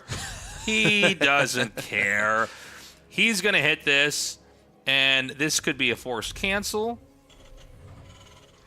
We're going to have a That's right. I said it. A forced cancel. Oh, Cure. He's actually going to scout this. Oh, that is crazy here for Cure. Okay, what's the response going to be? Do you throw it on a bunker immediately? Do you cancel the CC? All right, it's a command center cancel. Wow. I think that still sucks, man. That's still painful. It is, but this is an expensive investment here for Protoss as well. Can you like enhance the proxy from here? Is there like, can you do something weird like put a robo here and try to, or like a, I don't know, anything, Stargate? Maybe, but I feel like it's better just to try and expand and play the macro game from here. You already got the indirect economic damage done of delaying the command center, of forcing the cancel. I think it's mostly done its job. Ideally for Trigger, this wouldn't have gotten spotted, and he would have forced a cancel or gotten a deny much later, and thus further impacting the Terran economy. But I think that Trigger's going to be happy with this. He's going to transition into a relatively normal game. Again, an uncomfortable start here for Cure. Maybe the best of an uncomfortable start, though. You know, had he not spotted that command center, at least he was able to change course. So this is a tech lab being made, by the way. He's going to go for a Cyclone. So he's basically going to look for a fight at the bottom of his ramp, and maybe he can try to extend that fight to the Protoss' natural. It's a good way to try and get some map control back versus these Stalkers. The Marines certainly can't do it. Not until they get support by some of these factory units. Looks like there's a dead bird by this ramp. This like bird just crashed and is dying down there. Yeah, it's a dead pigeon. Like, that's sad. I think it's a giant dead pigeon. That's sad. Probably got a lot of diseases. Yeah, don't touch that. Don't help him. You can feel sad, but don't help him. It's trying to get on the console and phone for help. Yeah. Try to call a veterinarian right now. The Cyclone's out. I think Protoss has to run. Oh, he's warping in more Stalkers. Says, that's enough, Tasteless. I'm going to warp in 2 more Stalkers. I'm like, oh, okay, you can do that too. Well, if you see the Cyclone like this, the stim pack is probably quite a ways away, and the Cyclone, as long as you're able to deny the vision, it's not too much of a threat. And so having 5 Stalkers like this, yeah, you're really kind of bottling Cure in his base quite significantly here. And one of the surprising things for me coming in from Trigger's response is that he's actually going into just 3-gate blink with a robo behind this. If I were in Trigger's shoes, and of course I'm less the player than Trigger is, I probably would have been trying to leverage this as some kind of greed. Like, use the 2 gateways, get a Twilight Council, get a robo, and just immediately throw down the 3rd command center, or 3rd nexus, excuse me. But for Trigger, it seems like he might be concerned about the aggressive potential here for Cure, because we do have that fast factory out of Terran, because you do know you're going to be losing some production here as Protoss. That gateway was on borrowed time for a very long time, and now finally has been taken out. And it seems like that actually was the correct call, because Cure is now moving across the map with the first siege tank. More Banshees, Marines, siege tanks are going to be reinforcing as well. And so for Trigger, this is actually going to be much about just defending this push. You know, the bridges, they're so punishing for any kind of push on this map. Because there's no pressure for, I was about to say there's no pressure for Trigger to come across the map. And he says, Tasteless, watch this. And he just blinks right across. But Terran's having a hard time. Terran's having a hard time really getting anywhere with this. I do like the pickup in the blind spot, but I think the Adept basically scouted there's nothing there. So Trigger's trying to find it. Oh, my God, he just missed it. Trigger could have also gone for the tanks, too. Yeah, instead, just what's back at home? I mean, he has a lot of gateways, right? So he should be able to warp in. He's trying to intercept the retreat back home. Actually going to get one of the siege tanks. Might go for a second one, too. That's a lot of Stalkers right there, Tasteless. Okay, so there was an unload over here. Here we go. 8 Marines coming in. Yeah, I think no stim either because we're playing so tech heavy right now for Cure. So Oh, good point. he's just going to take down 5 probes, get the depot, or not the depot, the pylon. I don't know, I keep getting my race buildings mixed up right now. It's just a Protoss depot at the end of the day. That's true. If only it can go up and down just like a Terran depot. It would make PvZ so much easier. Okay, great control here. Trigger cleans this up. 9 probes killed, though. Definitely a little victory there. I actually like the decision there by Kira to stick it out instead of trying to escape. With Blink, there's always the risk that you don't actually get out of there alive, and so he decides to stick it out, gets, what, 4 or 5 more probes for his trouble? And do we have an observer here? We see the Robo. Oh yeah, Cloak is done. Yeah. No observer on the map. He has to start it right now, and there's no shield battery either in the mineral line. There's only one just north of the mineral line, so it's a bit of a tricky proposition here for Trigger to try and defend. Oh, watch out with those stalkers. I don't know about that. Yeah, that looked like a bad decision to go in there. So 12 probes have been killed. That does make it 31 to 29, so it's not as gross of a disparity as you might have guessed. But you got to factor mules in there as well. I'm sorry, it's 48 to 42. What am I saying? Still, though, I guess not the end of the world. Trigger is kind of limping into the mid game economically right now. He has lost so many workers. 5 workers down from the Terran. But Trigger's going for a very slow cook play. He's just going to get Storm and get a third base and kind of wait. This is very hard for Terran to attack into. I think it's extremely strong. Yeah, the fact that Trigger is going for the very fast Storm as well. He's already warping in Templar. I'm sure he's going to be using energy recharge to try and top them up as fast as possible, too. The next time these armies engage on the map, there is likely going to be a plethora of high energy Templar. As Kira actually waited for the second Banshee to come in. That's going to allow him to one-shot the probes even with the shield battery because they sync up their shots. And he's just going to sacrifice these Banshees and just compound the damage right now. 7 probes in total going down. Tried to focus fire that 1 HP probe, but actually wasn't able to get it. So the probes were stacked up. But in total, this is like maybe 20 plus probes that have fallen. Yeah, Trigger is in bad shape. You know, with the 3rd CC coming, Kira is going to easily be able to expand. I don't know when he wants to attack. I literally, not just like as far as this game goes, I'm not sure when Terran wants to hit versus Protoss, especially when Storm is done. But he is going to get 4 ghosts, so maybe that's the answer. Maybe he wants to get those EMPs out and try to basically, you know, just go for a kill move. Yeah, the really fast Ghost Tech is going to give him an answer for those Templar. If Trigger is proactive about splitting the Templar on the map before the push commences, it might mitigate the Ghost Tech a little bit, but I think this is really going to be the ace in Kira's deck here. That will be a tough composition to push with. I think 1 Siege Tank in total has gone down over the course of this game, so we still have at least 3 here with the main army. Yeah, and Trigger can't do anything to delay this. Now, is Kira going to push out after he saturates this 3rd base, or is he going to hunker down for a little bit longer? Well, he's making a few more ghosts, but it does feel like he has the answer, right? Yeah, just the counterattack threat of this group of Blink Stalkers plus the Charge Zealots is very dangerous. And actually, it's Trigger who's getting aggressive on the map. He's moving forward with everything right now. I think that's 4 Templar as well. In this War Prism, more reinforcing on the ground. Kind of a role reversal. I really thought this might be Kira's opportunity to try and get some damage done, but instead it's going to be Trigger. Trigger's going to go in here now. He's going to try to target that. He actually does get the targeting there. And we're going to have 2 more Storms go down.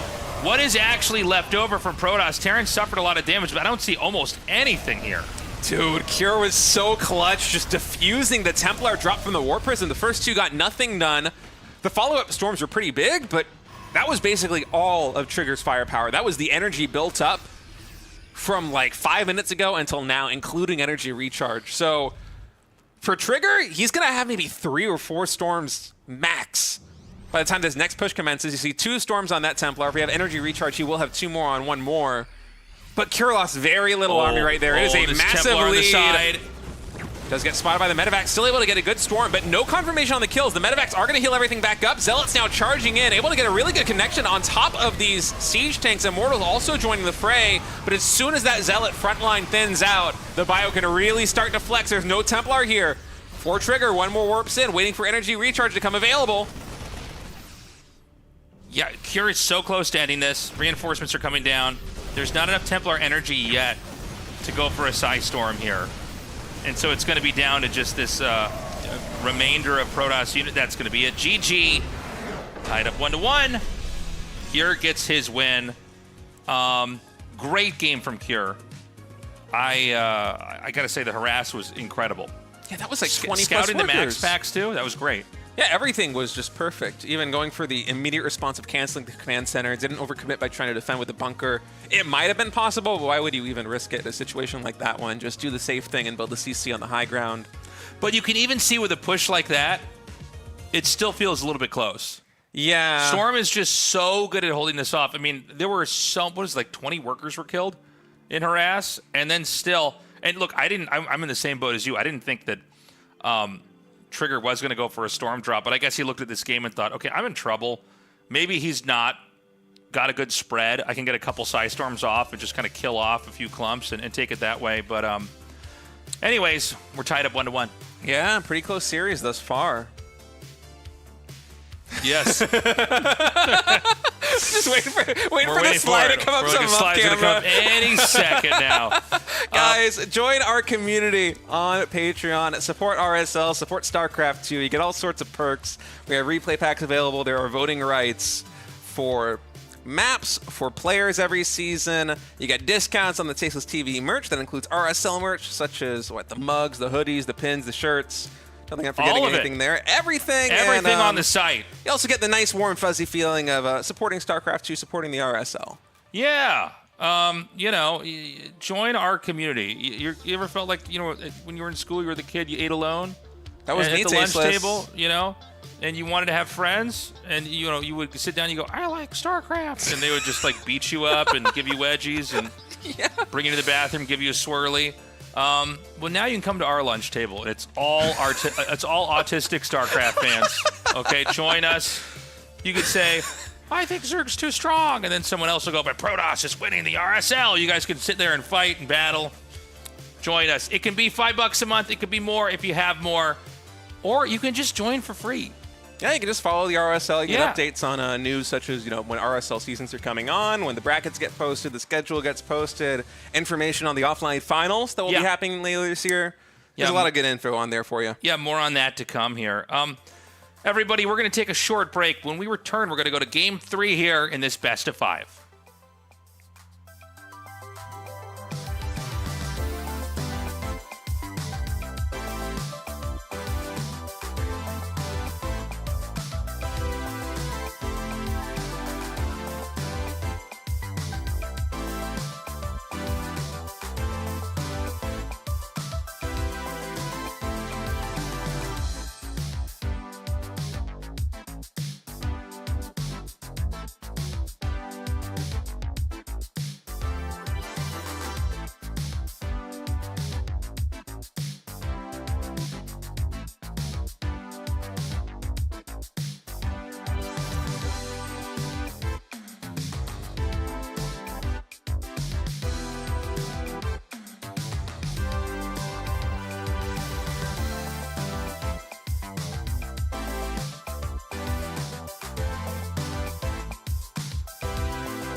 my God, he's hiding and waiting in there? He waits in the room? Oh my God.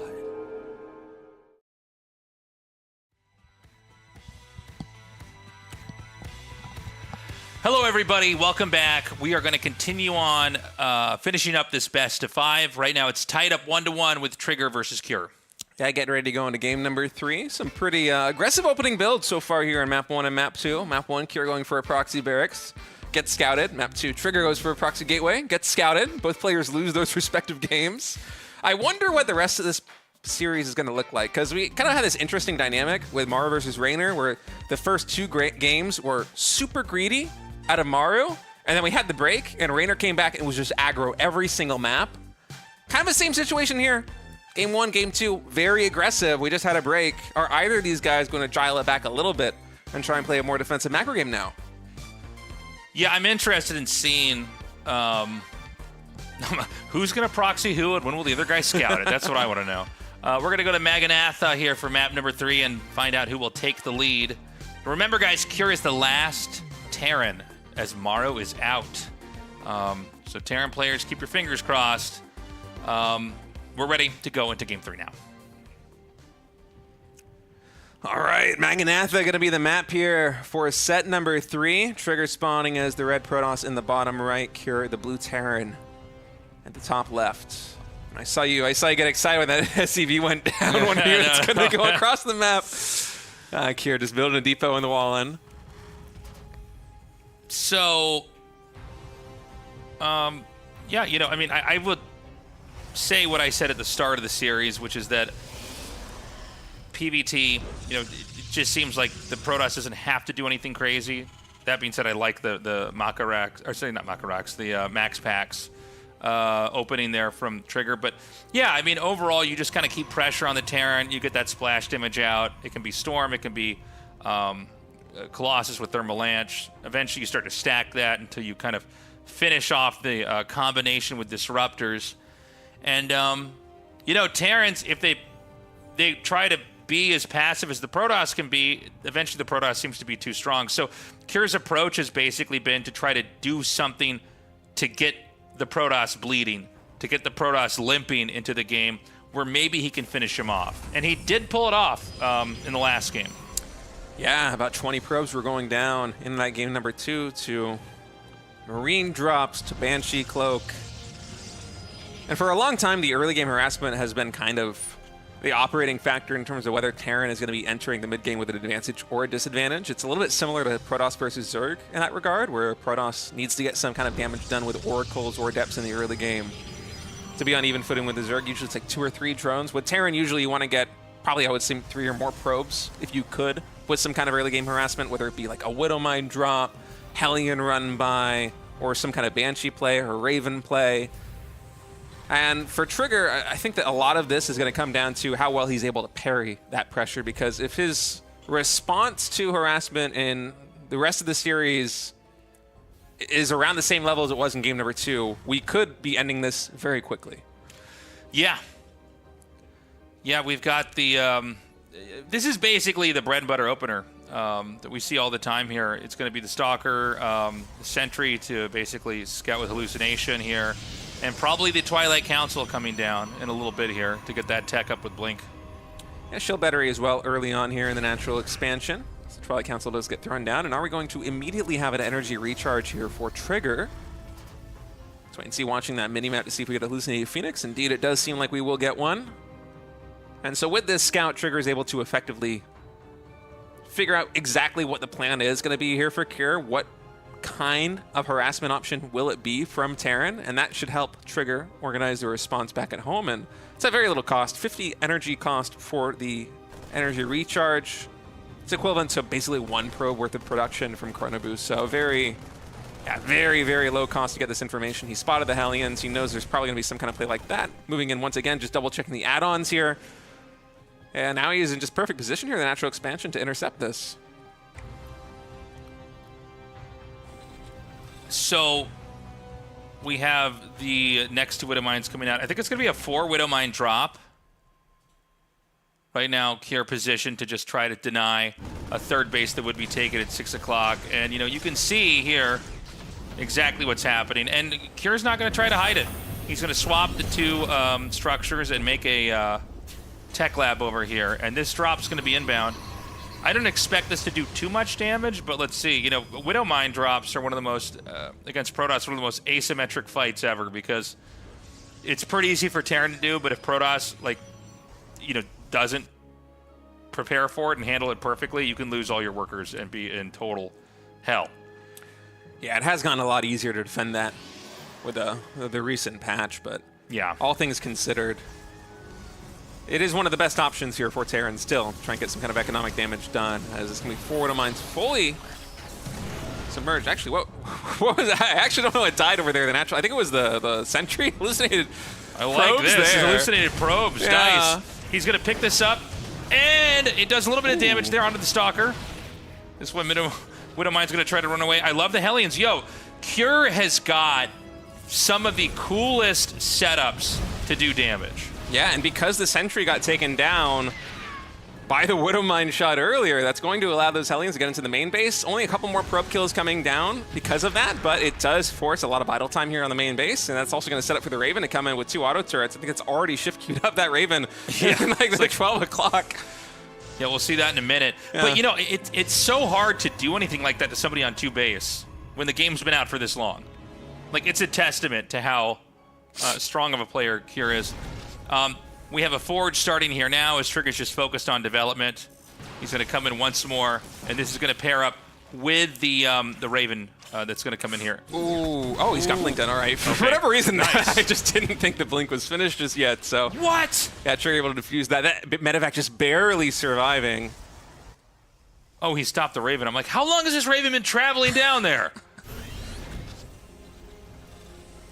Reminds me of the old school Liberator harass where you just shift queue it like as soon as it pops out of your starport. I don't see that quite as often these days. So we have the 3rd CC started.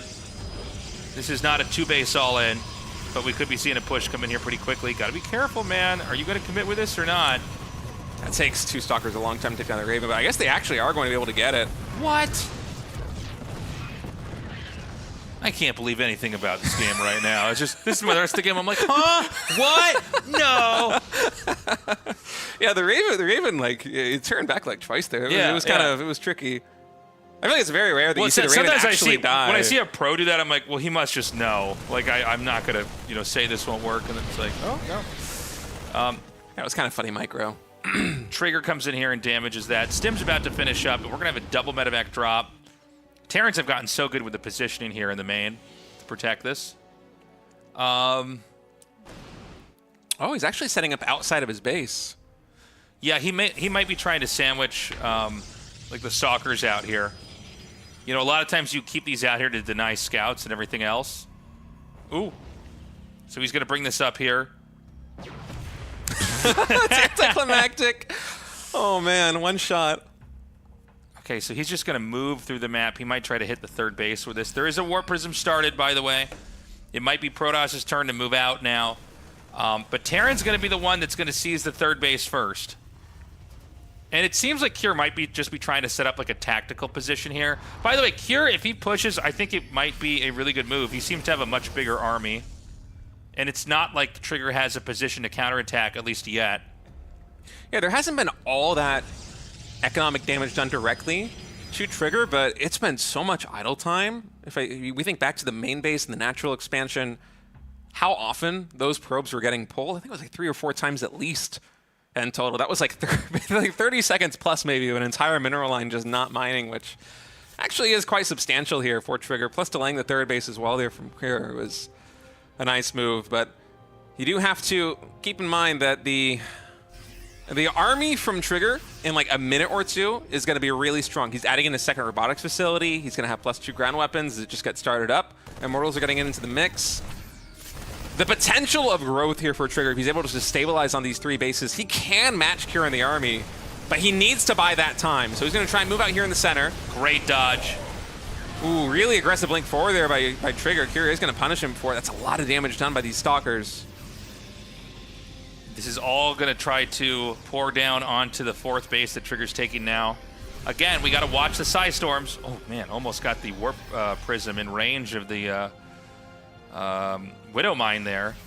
Again, Kier's going to shuffle his units on the board to try to make sure that, Oh, that's a substantial drop, Tasteless. A humongo drop. It's gargantuan. Look at this.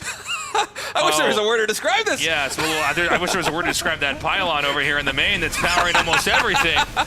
This is insane. Sorry, there's a taste pylon, the tasteless pylon and a state pylon over there on the left side to keep it safe. So some of these gateways will still be powered, but still, that's a lot of production taken offline right now. Double Storm will come in with the energy recharge, or maybe that was actually dropped there by the Warp Prism, but still there's no confirmation of any of these kills. The medevacs are healing everything up. Yeah, there's a huge attack up here with these Zealots that are actually taking out this third base. So, you know, I don't know, man. Kier is doing so much damage here with what he's got. Both these guys are basically in shambles here. 14 SCVs have been killed, excuse me. I think Kier can actually come out here with another attack and finish Trigger off. That was a lot of destroyed infrastructure. How many operational gates are there right now? Like 4 or something? Yeah, I'm not sure. I think the main, there's 6 gateways in total on the map right now. I think 2 of them are still offline in the main, 2 or 3. Oh, just the 1. Okay, so he's operating on 5 gateways. It's not that bad because we do have the second Robo and the Robo Bay done, but it's still pretty bad here for Trigger. Losing the main base in a situation like that one is never a position you want to be in. And look at the army that Protoss has right now. This is so tricky to micro. Like, how are you going to deal with any sort of kiting with this comp? And Kier can just push in right now with these siege tanks inching forward. There's no anti-air, literally no anti-air for these Vikings. Finally now Stalkers are joining in, but that Colossus is going to go down. Yeah, I don't know that Trigger has enough here, man. And, you know, all these Immortals are going to go down, and then it's going to be Protoss back to 0 here. Kier has won this game. Unbelievable. GG. Dude, that drop in the main base just completely dislodged Trigger's position. So much production came offline. The main Nexus was lost. All that production had to be rebuilt. Trigger was forced into a position where I think he couldn't even warp in Stalkers. I think the Styro Core might have also gone down. Yeah. So he had to warp in just Zealots, limited in the anti-air options, had to really lean heavily on the double Robo when you kind of don't want to make Colossus into that composition. Like, it's siege tanks, there's ghosts, and there's like a ton of Marauders. The Colossus, they hardly do anything. That was a brutal drop, dude. That was like the game-winning move coming in from Kier. It's really impressive. We were talking about, you know, Kier, he's stuck with the style that we said. Like, he's going to be aggressive. He does not want a long game. And he just has enough of a variety of tactics. Like, you know, he was looking okay pushing that 4th base, but the decision to just pick up, I'm not sure what prompts that or if it's an impulse that makes him do it, but he identified that this is going to be a great moment to just run in there, and maybe it's because he forces enough warp-ins at the 4th base, but he just drops in the main and triggers, you know, all that infrastructure falls apart. Beautifully done. Yeah, the Sim City and the main base there of Trigger also made it very tricky to defend. All those gateways there on the north side, it was kind of a bottleneck. He came in with a Warp Prism. I'm not sure if the Templar came in from the Warp Prism or was warped in and then energy recharged, but in any case, the units were already so spread, and then the Zealots, after the storms hit, had like this maze, this hedge maze to work through to try and find the Terran army. They got the very late connections. By then, the medevacs had healed basically everything up. Just a wonderfully played game there by Kier, and now it's match point. The lone Terran standing here in the RSL is 1 map win away from facing Raynor in the lower bracket semifinal. Trigger, if he loses this map, he is out of the tournament. Yeah. I think Trigger's got a shot, but I mean, Kier has just been so impressive. And look, we have many Protosses waiting in the upper bracket here, right? If anybody could take them out, I mean, Kier's looking very, very strong. Again, guys, if Kier is eliminated, he's the last Terran player in this season of the RSL, although he's looking like a very worthy Terran to be the remaining one here. A matchup where last season, as well as EWC, we were kind of talking about the fundamental challenges that come with being Terran in this matchup now. It does seem to be one where the Terran, and this was sometimes true in the matchup, but it's really true now. The Terran has to stop the Protoss before the Protoss gets too big. Some RTS games, some matchups, this is how it works. Is one guy might have an opportunity to end it, and if not, the other side is too strong. Yeah, it's been, I think, 9 months since that balance patch hit with the energy recharge. And I actually was looking at some of the statistics there for Kier heading into today, because I was just curious at where his TVP is at. I wanted to see if my impression of his TVP being weaker this year is actually true, or if it's just kind of a bias that I have from the games that I've casted. And I looked at a 5% drop in terms of Cure's win rate in TVP, looking at the 9 months before the patch and the 9 months after the patch. I think he's still one of the leading players in TVP, but especially for Cure's aggressive style, I feel like the energy recharge change is just very painful, with the Hallucination Scout potentially coming in so early, and then also with energy recharge being utilized defensively with Storm. I mean, those two things usually hit at critical junctions in the game where normally Cure, a player like Cure with his style, would have a power spike, right? Where you're trying to get some kind of damage done, or you're trying to throw Protoss a curveball. Over the course of 2025, it's been much tougher going here. Something tells me Cure's just going to go for that same style of the Stalker with the blink and, get the Robo out and take that third base. I'm more interested in seeing what Cure does here. And even if it's the same composition, what exactly does he do with it? I think we're probably going to see more of the same. Just some kind of early game harassment coming in from Cure. It's been working so well, both in Game 2 and Game 3. He got huge amounts of damage done. Even when it got scattered by the hallucinations, he was still able to find some pretty good damage. And then just follow up with, the tried and true heavy Marauder composition. It has been working so well for him. It's what worked well for him in the past. It feels more like what we're seeing from Cure today is what we expect to see from Cure from months and years in the past, right? Just the absolutely rock solid mid-game TVP. For whatever reason, whenever I'm casting a Cure game in TVP, it always just feels like he has more bio than literally anybody else. It doesn't quite make sense. I'm sure it's something I'm imagining. Maybe it's just the way he controls it or the way he positions with it. But it just feels like he has more. And when you're playing the kind of styles that Trigger is with Storm, if Cure can find a way to get you to waste some of that energy, especially the energy recharge, like we saw him do in game number 2, where Cure attacked into Trigger, or Trigger attacked into Cure, and wasn't able to get too much damage done, and then basically lost all of his big splash damage, that is the moment where Cure is able to shine. So he's going to come down here now. Well, do you see that? Okay, he's going to go for this Widow Mine, and what Cure's doing is he's going to throw this Widow Mine to the side to basically buy time for the 2 more Marines to come out.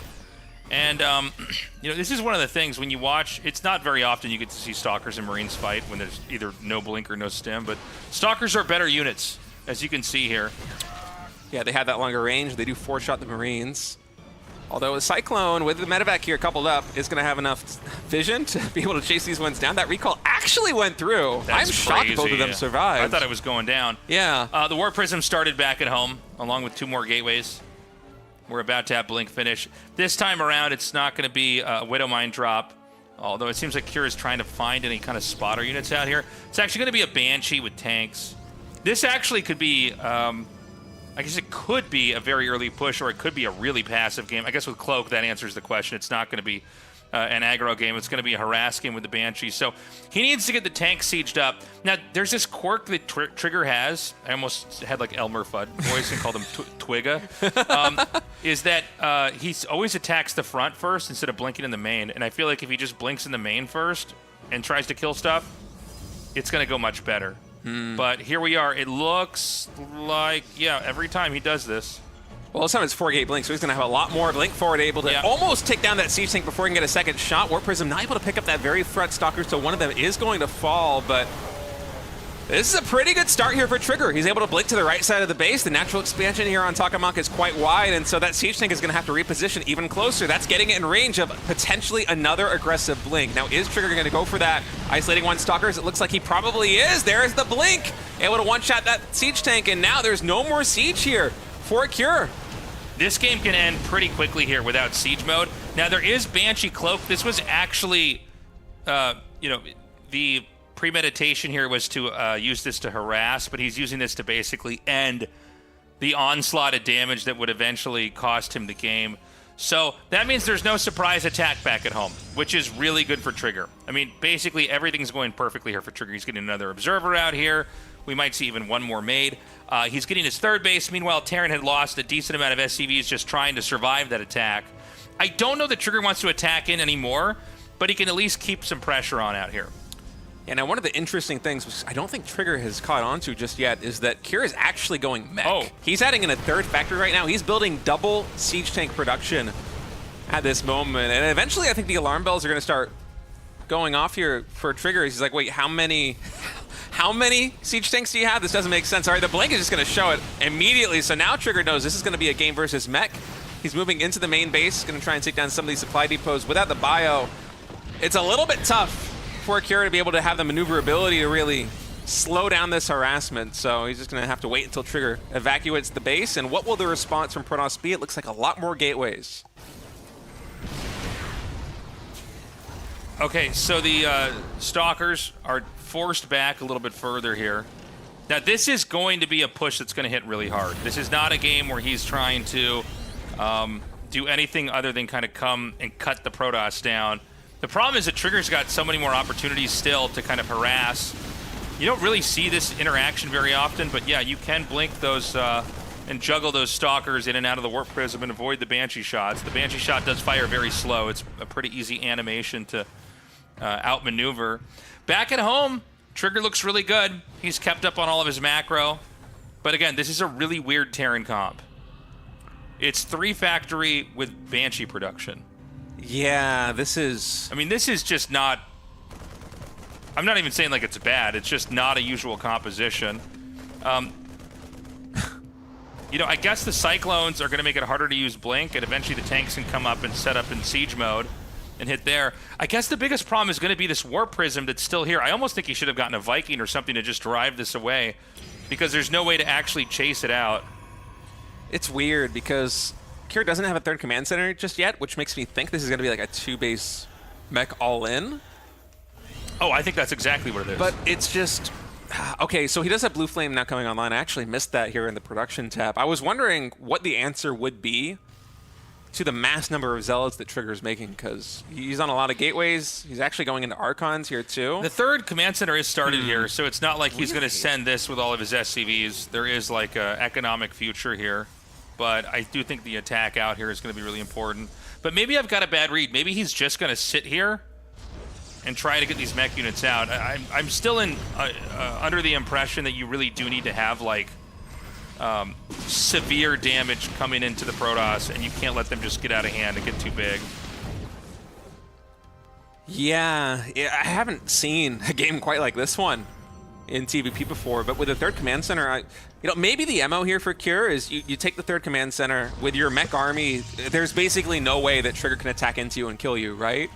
And if Cure wants, it'll be pretty inefficient in the mining because the main base and the natural base are going to be mining out.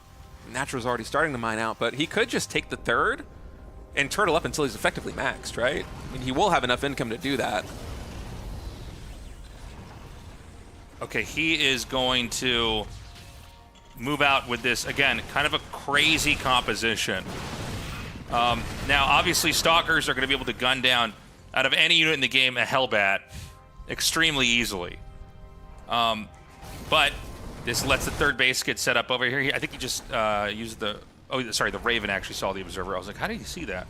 Now, oh, wow. Trigger is going to try to... What?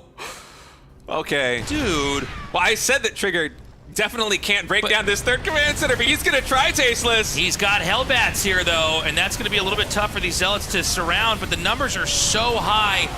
Oh, my God, Dude. Hellbats. All right, I feel vindicated. Yeah. I was like, there's no way Trigger can do it, and then Trigger's like, watch me try. Well, yeah, sometimes when you see two comps fight and you don't really cast that, like I don't cast mass Hellbat, submarine mech versus this. I thought, well, he just must know. I don't know how this interaction goes. Turns out mass Blue Flame Hellbat is really good versus mass Zealot. That's crazy how fast that melted. And it's funny because now that the Immortals are in the front over here, these are supposed to wipe out all the mech units, but I guess there's enough Marines and other weird stuff in the front. I think the Cure might just win the game here. Now, I know that this is close, but I think that the reinforcements are going to be really tough for Protoss to deal with. I mean, he can go for one more big round of Stalker Warp Ins, and Trigger might be able to survive. But Terran has so many factories right now that third base is finally online, and so the production is going to be really big here. Now, with these Stalkers, he's able to get some keen pickoffs, getting the Siege Tank, getting the Cyclones, able to take down the Banshees. Dude, this is insane. It's looking like he's stabilizing. It does feel like Cure is maybe pushing when he should have been regrouping.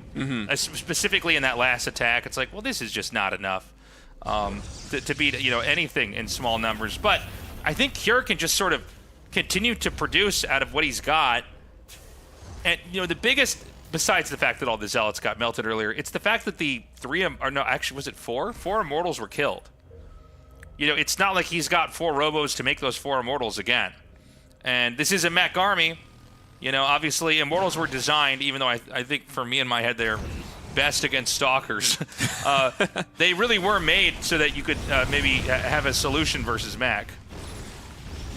Yeah, Trigger is restarting that Immortal production. +3 grand weapons also getting started here for Protoss. Terran sitting on 1-1 right now with a vehicle, just starting +2 vehicle weapons. And for Cure, he might have had a window where he would have been able to end the game after that initial push if he had just regrouped the way that you thought. But I think he perhaps didn't understand exactly where Trigger was at economically, because up until that point, Cure had basically just been bottled in his base the entire game. The scouting information must have been very limited. Cure is kind of playing in the dark for the early portion of this match, and so now it seems like the pivot is going to be into something more macro focused. He's throwing down an additional command center. Soon a 4th base will get taken. I wouldn't even be surprised if we saw the main command center lift off pretty soon to try and saturate maybe a 5th base.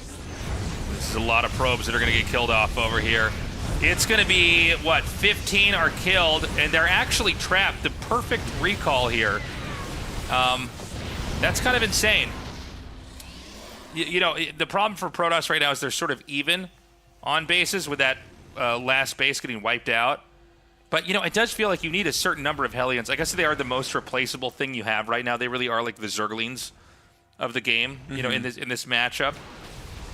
Yeah, I don't think I mind it too much here for Cure. It's a nice move. You kill an entire mineral line. Trigger up until that point was on relatively low work count. I think he's struggling to resaturate everything as he's taking a 5th base. Certainly gonna have to build more probes if he wants to have that 5th base online and fully productive as well.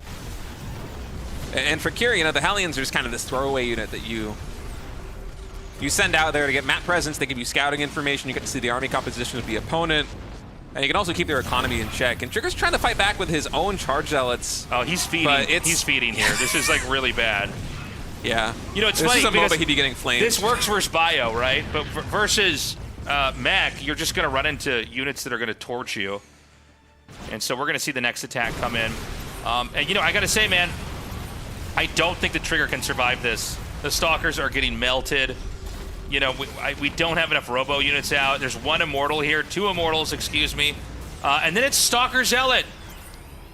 Yeah, the battle mech is just oppressive. Yeah, look at the kiting. Oh my god. All and right. then eventually the tanks are going to come up here. Oh man, there's no detection for the Banshees as well. I think the Observer actually got taken out. We have a Raven with this army, so another Observer is going to be joining the fray. It's the only detection here for Trigger besides that Photon Cannon. He's going to blink forward, try and take down this army, but I think the Cyclones just have too much damage. Okay, he's just barely maybe got enough? No, dude. I don't think there's a chance. Oh, Cure's army is just Cure. so Oh, yeah, for sure. Cure is that's a sneaky way to cast. I just say, I think he's going to win, and then if he crit me, I go, no, not that, the other guy. Oh, man.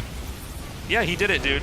What a game from Cure. That was one now, of the most bizarre TVPs I've ever seen. Now, listen, guys. Here's the moral of the story today, okay? All the Zerg players are ready to cry because they thought that Raynor was going to get eliminated. They had their box of tissues. They were ready to cry. And then Raynor survived, and he's still in the RSL, so you can't bitch and moan yet. And then the Terrans went, well, it's okay because we're going to cry because Cure's going to get eliminated. And they had their box of tissues, and they were getting their Reddit posts there. They were spell checking it because they don't want to look dumb. And then Cure won. So neither of you can complain until tomorrow because one of them's going to lose. It's going to be a TVZ. Yeah, one of them is going to get eliminated in the best of 7, but I'm excited they're going to have some more representation from Terran and Zerg coming in. It would have been a sad day if 3 Protoss in the top 4, top 3, whatever it is. Tomorrow, 1 race will be eliminated and tears will be shed. Indeed. Oh, no, wait, tomorrow I'm wrong. I reversed our order. Oh, is that actually What happens tomorrow? Oh, it's the upper bracket tomorrow. It's upper bracket? Okay. It's a PvP. Z was like shaking his head and pointing up, and I'm like, praise God. What do you want me to say right now? I don't know what's going on. Just Glory just to tell the me. Creator. Just use your words. They can't hear you. The Terran and the Zerg have survived. All right, so guys, you're not going to be able to cry until the day after tomorrow. Oh, my God. Tomorrow you can shake your head with your arms folded. The entire thing, go, Protoss is too strong for once. Yeah, it takes a Protoss to kill a Protoss. Hey, Reddit, what's wrong? Protoss is doing well. Sick, guys. Oh, my God. All right, guys. Well, this is an amazing day of games here. Thank you so much for joining us. Here's a schedule. But you know what's going on. You know where you're going to be. God, you crack me up, Tasteless. You're going to be here tomorrow. You're going to be here the day after. And then you better be here for the last day. That would be insane. You can miss the other days, I guess. But you better watch the finals. Guys, this is season 2, which means we're like only halfway or almost halfway through the RSLs because we got season 3 after this. Then we have the RSL offline finals. What? That's right. It's going to be in Seoul. We're talking to venues now. It's going to be 15 million won with the players there, the casters there. The fans can be there. We will be selling tickets. More information on that to come.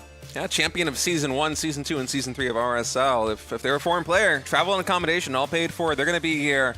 It's going to be spectacular. And I've said it for a very long time, having offline events, it's the best feeling in the world. There is something special about having an audience that's there supporting the game. It really shows you the community. Having the players, everyone being able to chat before and after the event, it's the kind of thing you live for. And it wouldn't be possible without the support of you and also the support of our official partner, Archon Studio. Yeah, Archon Studio has this sick tabletop miniatures game for StarCraft coming out. These guys make the best tabletop miniatures games in the world. They're the premier maker of this. I would say go to their website, check out their stuff for what they've got now, because I know you're going to pre-order the StarCraft set, but you're going to want to get their other products too, and they've got a lot of great stuff on there. And it's going to be just around the holiday season. They're going to announce it. Oh, it's smart. Could be a stocking stuffer. Could be the big box under the tree. Oh, man. StarCraft tabletop miniatures game. This is the main feature of Yeah, any actually, Christmas in my I don't think that's going to fit in a stocking. So you got to a be really giant foot. miniature, yeah. Guys, join our Patreon. If you're watching this, you've probably been meaning to sign up. If you can't sign up, you can't afford it right now. You've fallen on hard times. That's okay. You can join. You can just join it, like as you'll follow it, and you'll get some updates there. But if you want to support what we're doing, the money goes to the prize pool, the production, to the live venue we're going to be renting out in December. We hope to give you that extra nudge and join us in our endeavor to get high quality, streamlined, well-produced StarCraft 2 tournament content out there to the world. And of course, if you're a Patreon supporter, you also get a 20% discount on all Tasteless TV merch at tastelesssweats.com. It's a steal. They're robbing you blind, Tasteless. And I know that the day after tomorrow, either the Zergs or the Terrans are going to go goth. Okay, they're going to go emo. They're going to be dressing in black because their race has been eliminated. Well, that's okay because the T-shirt and the hoodie and the mug are in black. You even get a black pin. You don't have to get one of the bright and colorful ones. That's right. Just go full emo galore as you write your balance winding threads on Team Liquid and Reddit. Yeah, that's right. And we've got some other cool stuff on the website as well. Please consider getting on whatever YouTube, whether it's your main YouTube account or you have like a tournament account where you follow the StarCraft stuff. You're smurfing on YouTube. You're like, I don't want to know what YouTube videos I'm watching. Subscribe to our YouTube because we need to grow this thing because a lot of people just don't know it's out there, right? This is pretty new. There's just so much content out there. I mean, there's a ton of StarCraft content. Like at any given point in time, there's tournaments going on, but just there's a lot of stuff out there. So it's hard for people to know. I mean, they have to sift through this. And the YouTube algorithm is going to be our best friend for that because it's going to be dishing this out to people who are just like you. So maybe you're watching already and this isn't really that important to you because you've already found it. What you would be doing is helping us find other people like you who would enjoy this. Yeah. Well said, Tasteless. Yeah. Getting good at this. It's been 2 seasons of these pitches. It's beautifully done. It's getting better and better. Just like our days will for this RSL. Guys, that's all the time we have today. We're going to be back tomorrow, and it is the upper bracket. Upper bracket, okay. yeah. That's so funny. I was completely wrong. It's going to be the upper bracket tomorrow at PvP. We'll see you then. We love you. Bye-bye.